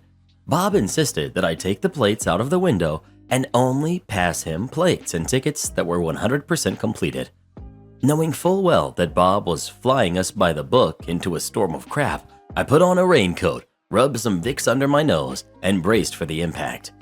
30 minutes later, the window was chaos. Finished food was left in the wings of the window, while I plated up one finished ticket at a time. Bob was equal parts confused and furious, like a toddler whose toy was suddenly taken away. What's this food waiting on? He cried, gesturing towards a shriveled up steak and its associated sides. Well, that order is waiting on some fried shrimp, and I need to wait for the ticket to be complete before I plate it up. Why is the ticket missing fried shrimp? Unfortunately, I'm not manning the fryer, sir, so I don't know. This continued for the better part of an hour. It seemed like every ticket was missing one little thing that kept it from leaving the kitchen. After the rush had passed, Bob approached me with the twitchy, nervous energy of a hyper-caffeinated, insecure manager who needed to assert his dominance over the underpaid crew of some bunk seafood restaurant. Can I, speak to you in the walk-in for a moment, username's Rue? Sure thing. We walked to the cooler as I struggled to remember how to fight off an attacker. So, what happened back there? Bob asked, arms folded, shifting his weight from one foot to the other. You said we should follow the system, and we did, I replied, mentally noting that he was standing in front of the walk-in's only exit. But there were a lot of missed items on those tickets. We had food dying in the window. I saw it, yeah, it was pretty bad. So, why was the food missing? I don't know. I wasn't cooking the food, I was assembling it. I'm the assembler. This line of questioning continued, with Bob trying to somehow pin this mess on me, while I insisted that I did exactly what was asked of me. After not being able to move past this point for several minutes, Bob made some sweeping statement about doing better next time, and then left. Incidentally, the next time I was assembling and Bob was on the other side of the window, nothing was said about the Red Lobster way, and the rush went smoother, albeit with some hotter plates and servers having to return for delayed items. I guess we ended up doing better after all. My housemaid keeps throwing out my food. She says it's gross. I'm losing my mind here. I need perspective. 6 months ago, I moved in with a friend and her friend. My friend is chill. Her friend is nice, but is super clean freak. My friend warned me about that, so I've been on my game keeping everything extra clean. Though we had some small differences of opinion. Example, I left 2 textbooks on the kitchen table overnight after studying, and the next morning she told me I shouldn't leave mess on the table. Okay, I didn't think a couple of books was a mess, but cool, no worries, won't do it again. The problem is the fridge. One of Jane's weekly, self-appointed chores is to clean out the fridge. I don't think a fridge needs to be cleaned weekly, but hey, her call. Thing is, she keeps throwing out my food. We have different ideas about how long food is still good. She's adamant leftovers shouldn't be eaten after 3 days. I eat leftovers for up to a week. I'm pretty generous to my vegetables with how long I still eat them. Like, if my carrots get a little soft or my kale's a bit wilted, they're not perfect, but they're still good for a stew. Let me stress, they are not going bad or gross or smelly or moldy or any of the terrible things you can imagine in a shared fridge. I've never left actual bad food in there. They're just not supermarket shiny. My food budget is tight. I'm not gonna waste food. We just had a blow up because I went to eat the stir fry I cooked Monday night. Gone. Jane's thrown out my leftovers before because she claims it's gone bad after a few days, or thrown out unpretty vegetables that I know were fine because I looked at them that very day, but she had claimed that they were gross. I've asked her before not to throw out my food just because she personally wouldn't eat it, because it's fine. I asked her about the stir fry. She said she threw it out because it's been there for weeks. Jane, it hasn't been there for weeks. I cooked it on Monday night. It has. It's been there for weeks. It's disgusting. I got rid of it. Jane, I literally cooked it on Monday. I know I did because I was there. Please stop throwing out my food. It's fine. You don't have to eat it, but you can't just toss my stuff. She went off about how it's disgusting, the food I keep in there, and it's going to make me sick. It doesn't. And how she's doing me a favor and I should be thanking her for cleaning the fridge weekly because it's disgusting that we wouldn't do it if she wasn't here. I can't even deal with this, so I just calmly said, Jane, the fridge isn't disgusting. Please leave my food alone, and walked upstairs because I just couldn't handle getting into a screaming match about it. She went to my friend, going off about how rude I was to walk out on a discussion and how my food is gross. I know I might be looser than the others on when food is still good, but I don't think I'm doing anything gross. My food is not gone rotten, smelly, or moldy. Am I being gross to have leftovers in the fridge for a week? Or vegetables that are a bit soft? ETA. Thanks, and lots of people have suggested a mini fridge in my room, which I get is one solution. I just don't think I should have to. Carting my food up and downstairs from the kitchen to cook a meal if my roommate is being unreasonable seems uncool and expensive for me to get one. We do have separate shelves in the fridge, so she knows my leftovers are mine. To be honest, I think she targets them because she assumes they're gross. They are sealed, but we all put a special portion of our vegetables in the bottom chiller drawer together, but she knows which ones are hers and which are mine. I guess I was just paranoid because I grew up in not the cleanest house, and we did really stretch our food and sometimes did have stuff so gross in the fridge as a kid, so even though I don't let food go gross now, I was worried I'm crossing some kind of unspoken boundary about acceptable food to keep in the fridge because my house and fridge were messy growing up. ETA 2. My God, people. I just wanted to make sure I wasn't being inadvertently gross with my old veggies and my 5 days leftovers. Not go nuclear. Y'all are savage. Remind me not to mess with your food. Karen demanded I be fired for being polite to a homeless couple. A few years ago, around midnight, I had a guest come up to the front desk, a woman and a girl who was around 4. The woman told me there were a couple of people sleeping in the back staircase. I told her I would take care of it, and I apologized if she was inconvenienced, and she went back to her room, or so I thought. I went to the back staircase, and there on the second floor was an older homeless couple, either sleeping or napping. So despite feeling bad, I woke them up and told them that they couldn't sleep here and they would have to leave. They apologized and thanked me for not yelling at them about it, and they went on their way. I thought the issue was dealt with and went back to my duties. The rest of this I heard secondhand from my morning coworker. Apparently, the woman that told me of the homeless couple was at the top of the stairs listening and watching, and in the morning she came downstairs to complain about me. She didn't approve of the way I handled the homeless people. I told my morning coworker about what had happened so he'd know I wasn't mean or nasty or anything. So what was I supposed to do? Grab them by the ears and throw them out of the back door? Either way, she wasn't happy with the way I handled the situation, despite not giving an answer of what I should have done. And then she started adding other details onto it. She said they smelled like meds. Didn't say which ones. When I spoke to them, I didn't smell anything. She said she didn't like the way the man stared at them. If they were sleeping, how could he even have looked at them in the first place? And if he felt unsafe, why did you go near him? And then she started adding other things, not part of the homeless people. She said it was too loud by her room and she couldn't get to sleep. So coworker asked her why she didn't report it to the front desk. She didn't have an answer. No matter what my coworker said, she kept ranting and raving and demanding not only a full refund, but a free night stay and for me to be fired. Of course, none of that happened, and due to her attitude and the language she used, she was told to leave and she was put on a do not rent list. The kicker is, even after all of this, she still came back the next day and tried to rent another room, and she threw another fit when she was told that she was no longer welcome. Am I the jerk for leaving my family in squalor and going to a resort? So let's begin with this. I make decent money, but I'm in no way rich. I like to take my family on vacation and have been stymied for the last couple of years. So this summer, I decided to do something I thought was pretty great. I paid for my family to go to Disneyland. Not just my wife and kids, but also my father-in-law, mother-in-law, my wife's brother and his wife and kids. So 10 people. I also rented a McMansion with a pool and everything. I bought all the groceries and rented a truck so I could ferry the luggage, and in case of emergency, we would have a vehicle. My kids are in their teens, and my nephews are a few years younger.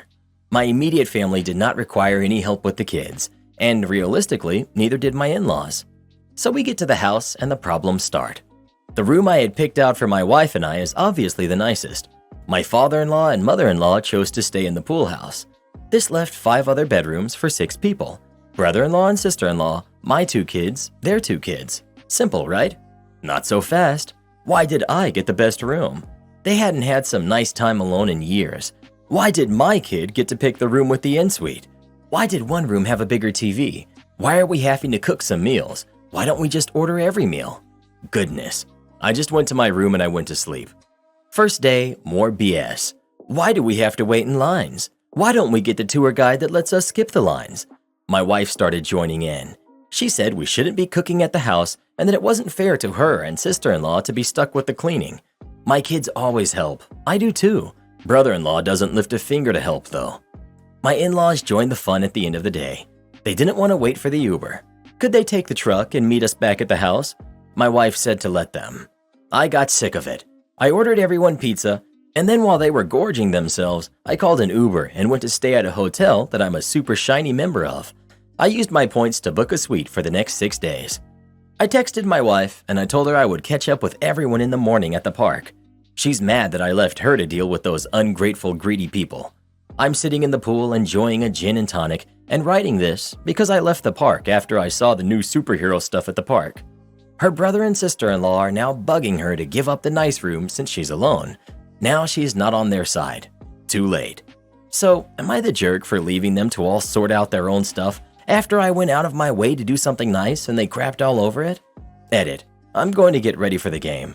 Thank you guys. You've given me a lot to think about. Yikes, edit. My wife went beast mode. She's spending the night with me at the hotel after the game. I'm back at the house tomorrow. My brother-in-law has been told if he looks at our room, he and his wife are going to a motel. In-laws were told to Uber wherever they wanted. We're still taking everyone out for one dinner, but all other meals not made in the house are paid for your own way. And brother-in-law is responsible for cleaning up after meals. Honestly, didn't think she had that in her. Not the jerk. This is actually hilarious. You took a vacation from your entitled relative's vacation. Well, maybe you should have warned your wife and brought her along and left the other relatives to figure things out for themselves. I can't even fathom someone sponsoring me for a free vacation like that and saying anything but, "Thank you so much. Let me get your suitcase for you. This is fantastic." Next year, tell them since the last vacation wasn't up to their standards, you're going to let them pay for this one and show you how it's done properly. Well, who do you think is the jerk? OP or the in-laws? Please let us know. In-laws are to be avoided at all costs, especially when it comes to vacations. No, that's not a company spot. That's my spot. When I started at my new company, we had used all assigned parking spots in the adjacent parking garage, and I was given a spot in a building a couple of blocks away. When I got in early one morning and had to be let in by security as the building was not yet unlocked, I talked with the security guard briefly, and this started a bit of a friendship. After a week or so, he asked why I always came through the front door instead of through the parking garage, and I explained my situation. He ended up giving me one of the extra spots that was assigned to the security staff. I was only allowed to park there Monday through Thursday as they needed the spot for cleaning crews on Friday. This spot is only about 20 feet from the pedestrian bridge to the building, so it's a pretty nice setup. We also have 2 company visitor spots in the same adjacent lot. However, they're at the top floor, along with the rest of the spots assigned to our company, exposed to the sun and required walking down 3 flights to get to the pedestrian bridge. We had a senior engineer visiting from a different office for the last 2 weeks, parking in the visitor spot. On Tuesday, we went to our cars together, and he saw where I was parked. Well, when I got to work yesterday, he was already in my parking spot. I headed up to one of the visitor spots and let him know that he needed to move his vehicle out of my spot, or his car might be towed. We're right downtown and have many people who park in this garage without permission. He told me that it was fine, don't worry about it. It was a company parking spot, and I could just stay in the visitor spot. I told him that I really did not think that was a good idea and tried to explain, but he brushed me off. I followed up with an email letting him know that the spot was not leased by our company, but that I just had special permission to park there until a spot opened in the garage. I parked in my assigned spot in the other parking garage. Boss man does not like non-visitors parking in the visitor spot, so I was not about to stay there, and didn't worry about it, just like I was told. Well, come lunchtime, senior engineer comes storming back into my office. Apparently, security guards saw that the vehicle parked in my spot was not my crappy Civic, but rather a Tesla, and decided to have the vehicle towed. Not exactly sure what came of this, and I bet I'll find out later today. But I'm happy that I sent the cover yourself email as senior engineer outranks me by a considerable margin, and I don't need anyone thinking that I left him high and dry out of spite. I should note that while we have spots assigned to our company, each vehicle gets assigned its own spot. Occasionally, we will have people park in our assigned spots, and security will call our office to confirm if this is someone we're allowing to park there, or if this is someone parking improperly. So if it had been a company spot, senior engineer's assumption would have been correct. We got no such call, and security guard does not have my personal number. Update. Not the satisfying update I was hoping for at all. Apparently, senior engineer called and complained to building management. He explained the situation, and it turns out that security did not have the authority to allow me to park in this spot. Sounds like security guard got chewed out, and I'm really hoping this didn't impact his job. I lost my parking in the close garage. Boss man is not upset with me, which is the only good thing about this. Senior engineer was complaining to anyone who would listen. He's such a victim.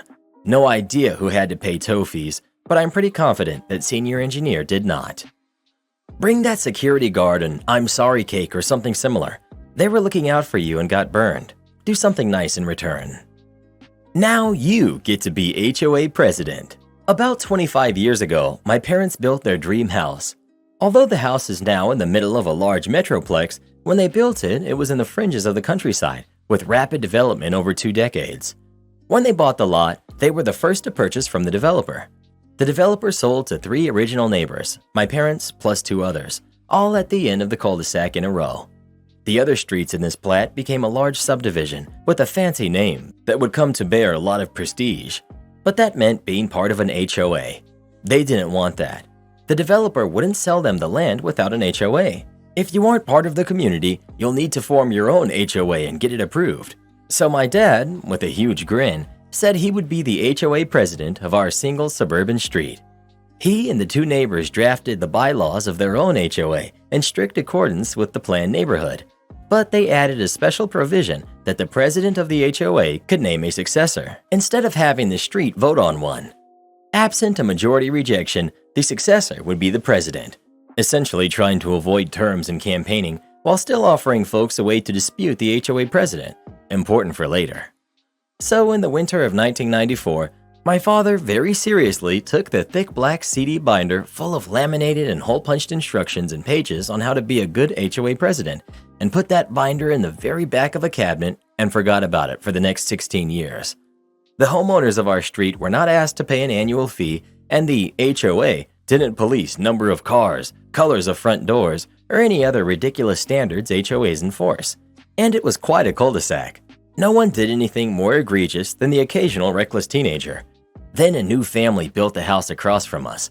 It consisted of 2 kids, a husband, and a stay-at-home mom we'll call Gladys, Kravitz for the Bewitched fans.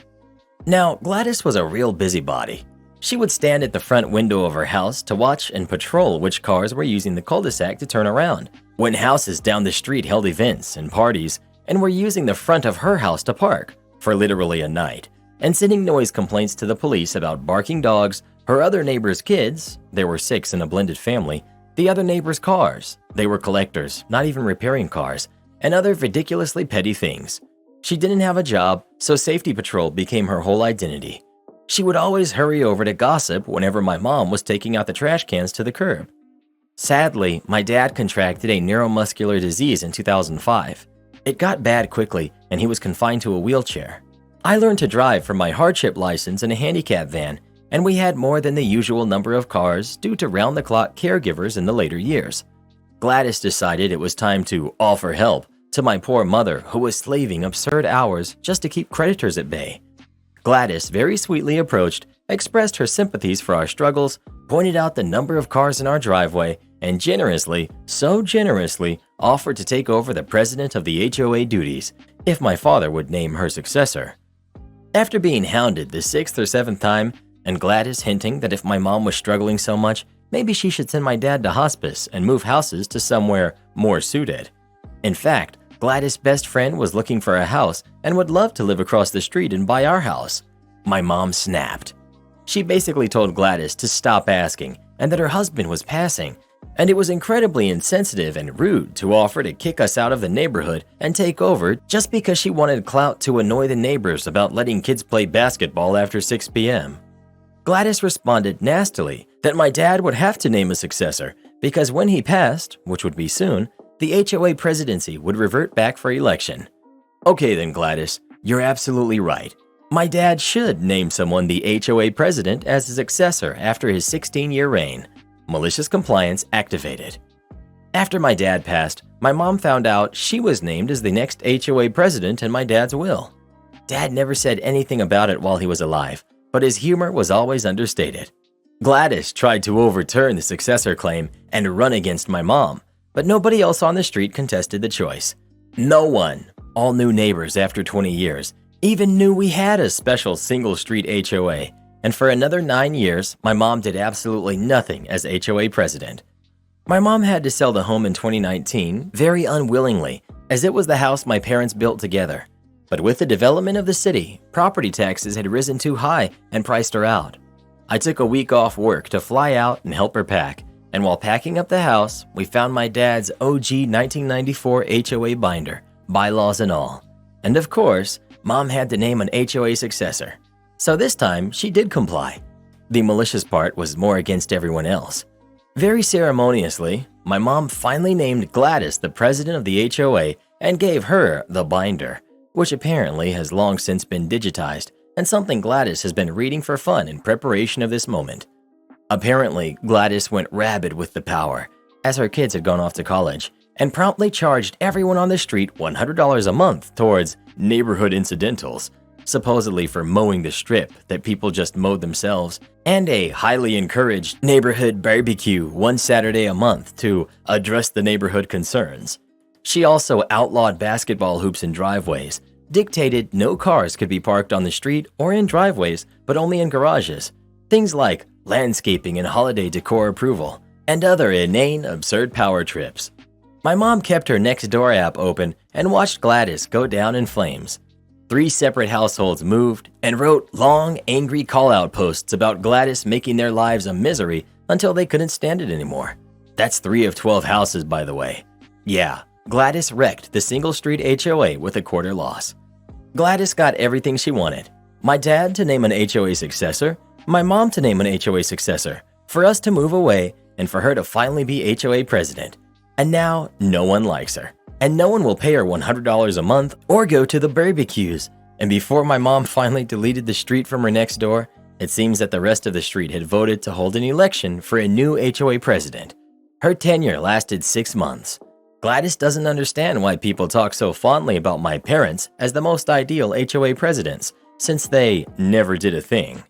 My mom is 2 years into her new home and does not miss the neighborhood anymore at all. Edit. Okay, so everyone is super mad at my mom for ruining many lives, like Syndrome from The Incredibles. Let me explain how the handoff/nomination went. The moving truck is coming in 1 hour, and we still haven't cleaned out all the shelves in this study. What do? Just start throwing things in boxes, Mom, and here's a trash bag for old cords and papers. Oh my word, your father's old HOA binder. Toss it. No, we can't. I think this is supposed to be kept by the city or something. Mom, we don't have time. We can mail it to the city or something. Hun, run it over to Gladys. Mom, are you sure? She's always been bugging me about it. She can keep it. Now run. I then literally tear downstairs, race across the street, ring the doorbell, shove the binder into Gladys' hands with a, "My mom says this is yours now, bye," and raced back to find the Christmas decorations were still in a forgotten cabinet and need to be thrown in a trash bag. Literally zero premeditation and 100% aggravated meltdowns about moving. I cannot stress how much my mom did not want to move. I took out a lot of the emotional parts originally in the draft as not necessarily limiting word count. My dad built her that house. The first night in that new house, she, as a 58-year-old woman, cried until 4 a.m. begging to go home. She loved our neighborhood, our street, and our house. She did not try to ruin the neighbors' lives. We didn't know anyone left on the street by that point anyway.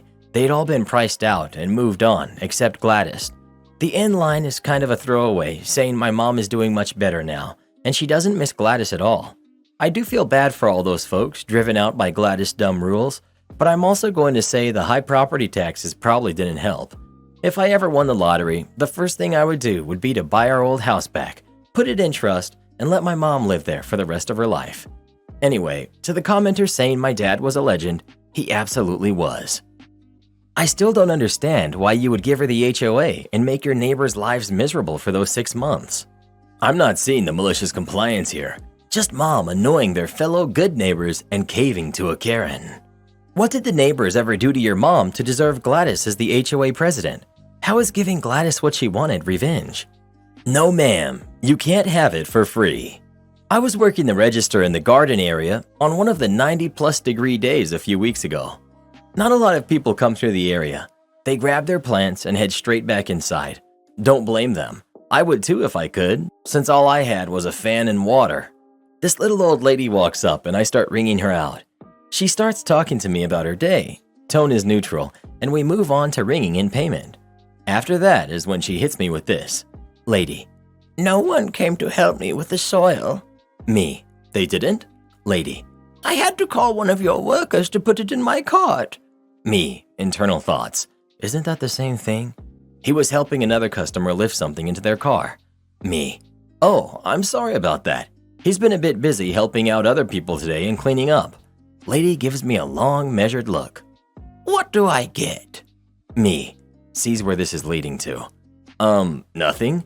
If you want to talk to a manager, you're free to, but they're inside.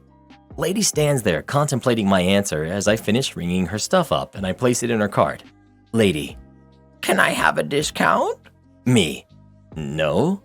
But I had to wait in this heat. Me. I can't give you a discount for that reason alone. The lady looks over at her plants critically. What about that plant? Are any of these on sale? No.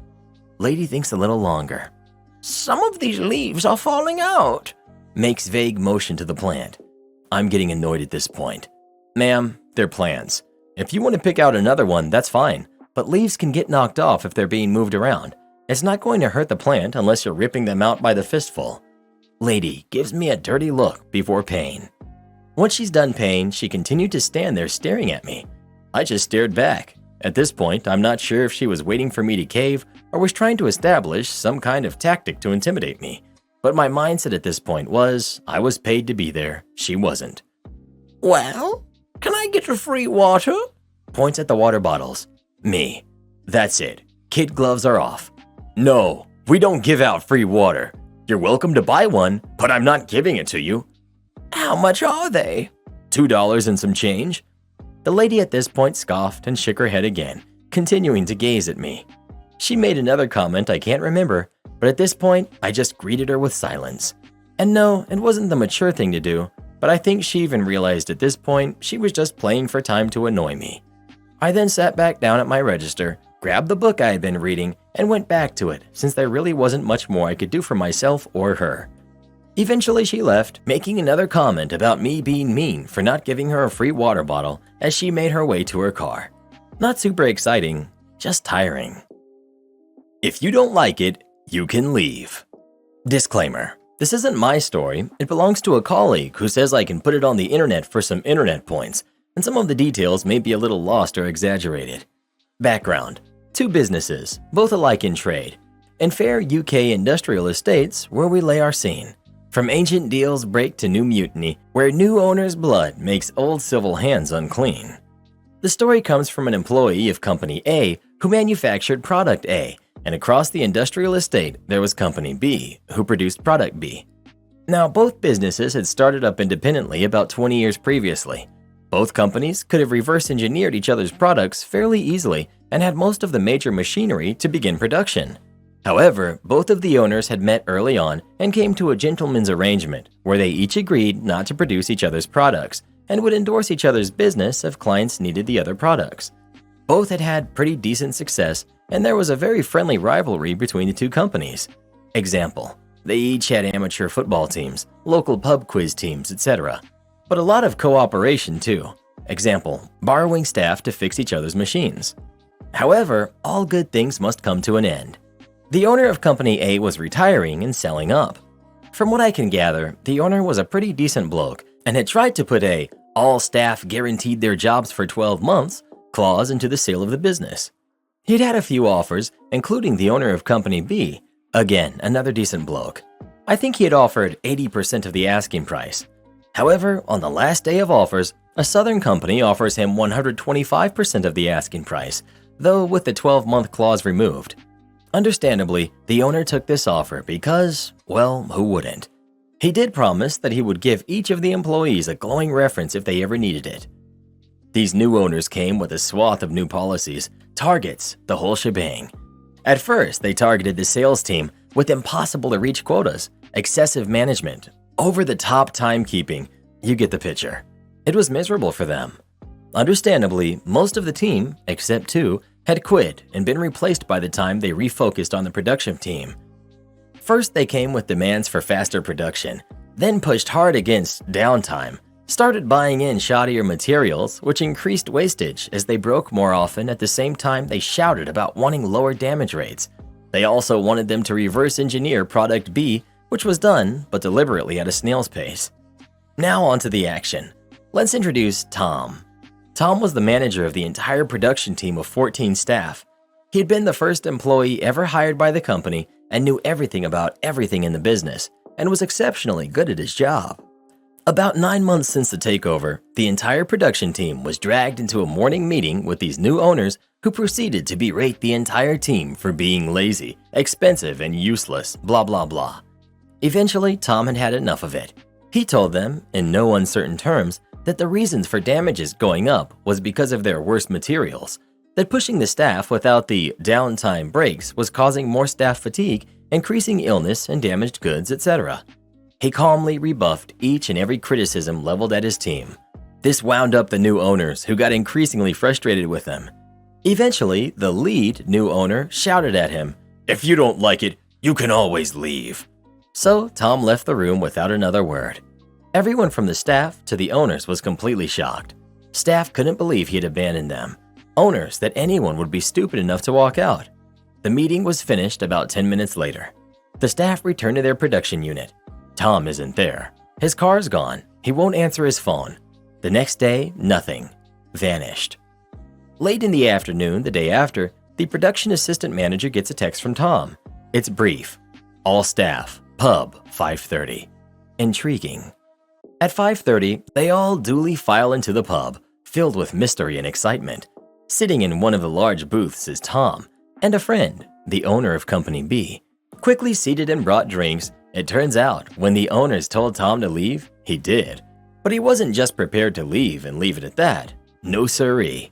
Since the meeting, Tom had explained the entire situation to owner B, including they were trying to make his product, assumedly to compete and push him out of business. Owner B was not impressed. He had extended an olive branch of peace to the new owners at the start, but they refused to even speak with him. So, both with axes to grind, they'd come to an arrangement. Owner B would hire all of the production team on terms relatively similar to what they already had if they had come and make product A for him. Said to go away and think about it, which they did until the end of the week. All agreed they'd prefer to work for owner B, and even convinced him to extend the offer to the 2 surviving members of the sales team since they knew the client base and the sales pattern. Monday morning, 9 a.m., 17 letters of resignation, 14 staff, plus Tom, plus 2 sales, are hand-delivered to the new owners in their ivory tower office. Under the terms of the contract, any production staff who resigned were immediately to be removed from the premises, assumedly to stop any sabotage, though the 2 sales had to continue with their notice period. Panicking, the owners pled with the team not to leave, to serve some notice period, train some new staff, anything. Tom, in true cinematic style, stops. He turns partway around. "I believe your last words to me were, 'If I don't like it, I could always leave.'" And he walks out the door. Aftermath. Company A simply couldn't find anyone who could produce the products without any training, and since they had no idea on training anyone themselves, production came to a crashing and permanent halt. All of the orders became unfulfillable, so they had no choice but to cancel, and where needed, refund any orders placed. Their entire revenue stream just dried up. With no choice left, they had to shutter the business down. They did have to sell off the machinery, a fair portion of which made a short journey across to Company B, at knockdown prices. We did try to do some rough math, and our best estimate is that the new owners lost 60 to 70% of the money they had invested in the business. The sales survivors managed to secure a vast majority of the previous business from Company A, including several of the canceled orders. With that secured, it meant most of the revenue started to flow into Company B, ensuring that the entire staff could continue to work there. Whilst the original owner of A was sad to hear his business had to be shut down so soon, he was delighted that many of his staff had secure work with his old business rival and friend. He did visit occasionally and always was warmly received. Moral of the story: Don't tell anyone to leave unless you can survive without them. How dare I have better grades than my sister? This happened, I think, when I was 12. I always did fairly well in school, but my sister, not so much. I knew she could do better, but she really didn't try all that hard. Then she'd be unhappy when she'd get low grades on a test. She didn't fail much, but got a lot of D's. One of the few things my parents and I ever actually agreed on together was trying to give my sister pep talks to try harder in school. My mom had a very "my princess can do no wrong" personality, but she still seemed to want my sister to succeed in school. So she forced me to help sister with her homework when I wasn't busy. I didn't mind helping with the homework, but sister didn't make helping her easy. She'd get mad if I didn't just do the homework for her. And yes, my mother did outright try a few times to make me do my sister's homework for her, but my dad shut that down fast. So my sister would get bored easily and go play video games when I didn't just give her the answers. So I stopped trying to help since she wouldn't listen. Not long after this, my sister failed several assignments in a row, and my parents forced her to do her homework before gaming, which really made her upset, but she complied. Not long after this, I got my annual report card and all my grades were pretty decent. When I presented the report card to my mother, my sister suddenly got upset and left the room. I asked Mom what that was about, and she scolded me saying, "How dare you rub your success in your sister's face?" I was a bit flabbergasted because this had never been an issue before and said I wasn't doing that at all. My mother then waved her finger in front of my eyes and said it was my fault sister was so unhappy because she's trying to do better in school, and I was bringing her down by being too happy about my report card around her. I grew some backbone and said that all I did was do good in school. I wasn't flaunting anything. Plus, how is it a crime to be too happy? Well, I guess that was the wrong answer to her because she immediately sent me to my room and said I wasn't getting any dinner. Dad was late getting home that night, so I went hungry till he got back. When I told him what had happened, he called my mother out. She started lying through her teeth and said I was bragging about my grades and flaunting them at my sister by waving the report card in her face, and my sister backed up my mom on this lie. My parents ended up fighting because my dad didn't believe what my mother was saying. Like my sister, she was a terrible liar in her own way. Whenever she lied, she'd always get overdramatic about every little detail and often couldn't keep the story straight without holes being poked in it. So Dad knew I was the one telling the truth. Mom was upset that Dad didn't believe her, and then he scolded her like a kid for sending me to my room without dinner over something that wasn't even my fault. He then told her to apologize to me. She rolled her eyes and gave me a really fake-sounding, "I'm sorry," and then stormed outside to cool off on the patio. My dad then made me a late dinner to make up for what my mom did. He also grounded my sister from video games for a few days for lying to him, and that made her scream and follow Mom outside. I got to have a good dinner of grilled cheese sandwiches and Campbell's tomato soup that night, something I still enjoy making and eating to this day. About a year or so after this, my sister copied a book report I did in elementary school, and my mother let her get away with it. But that's another story for another post. Support our channel by joining as a member today, and we'll give you a shout out in our next video. Or come watch this video next. You won't believe what Karen does in that one.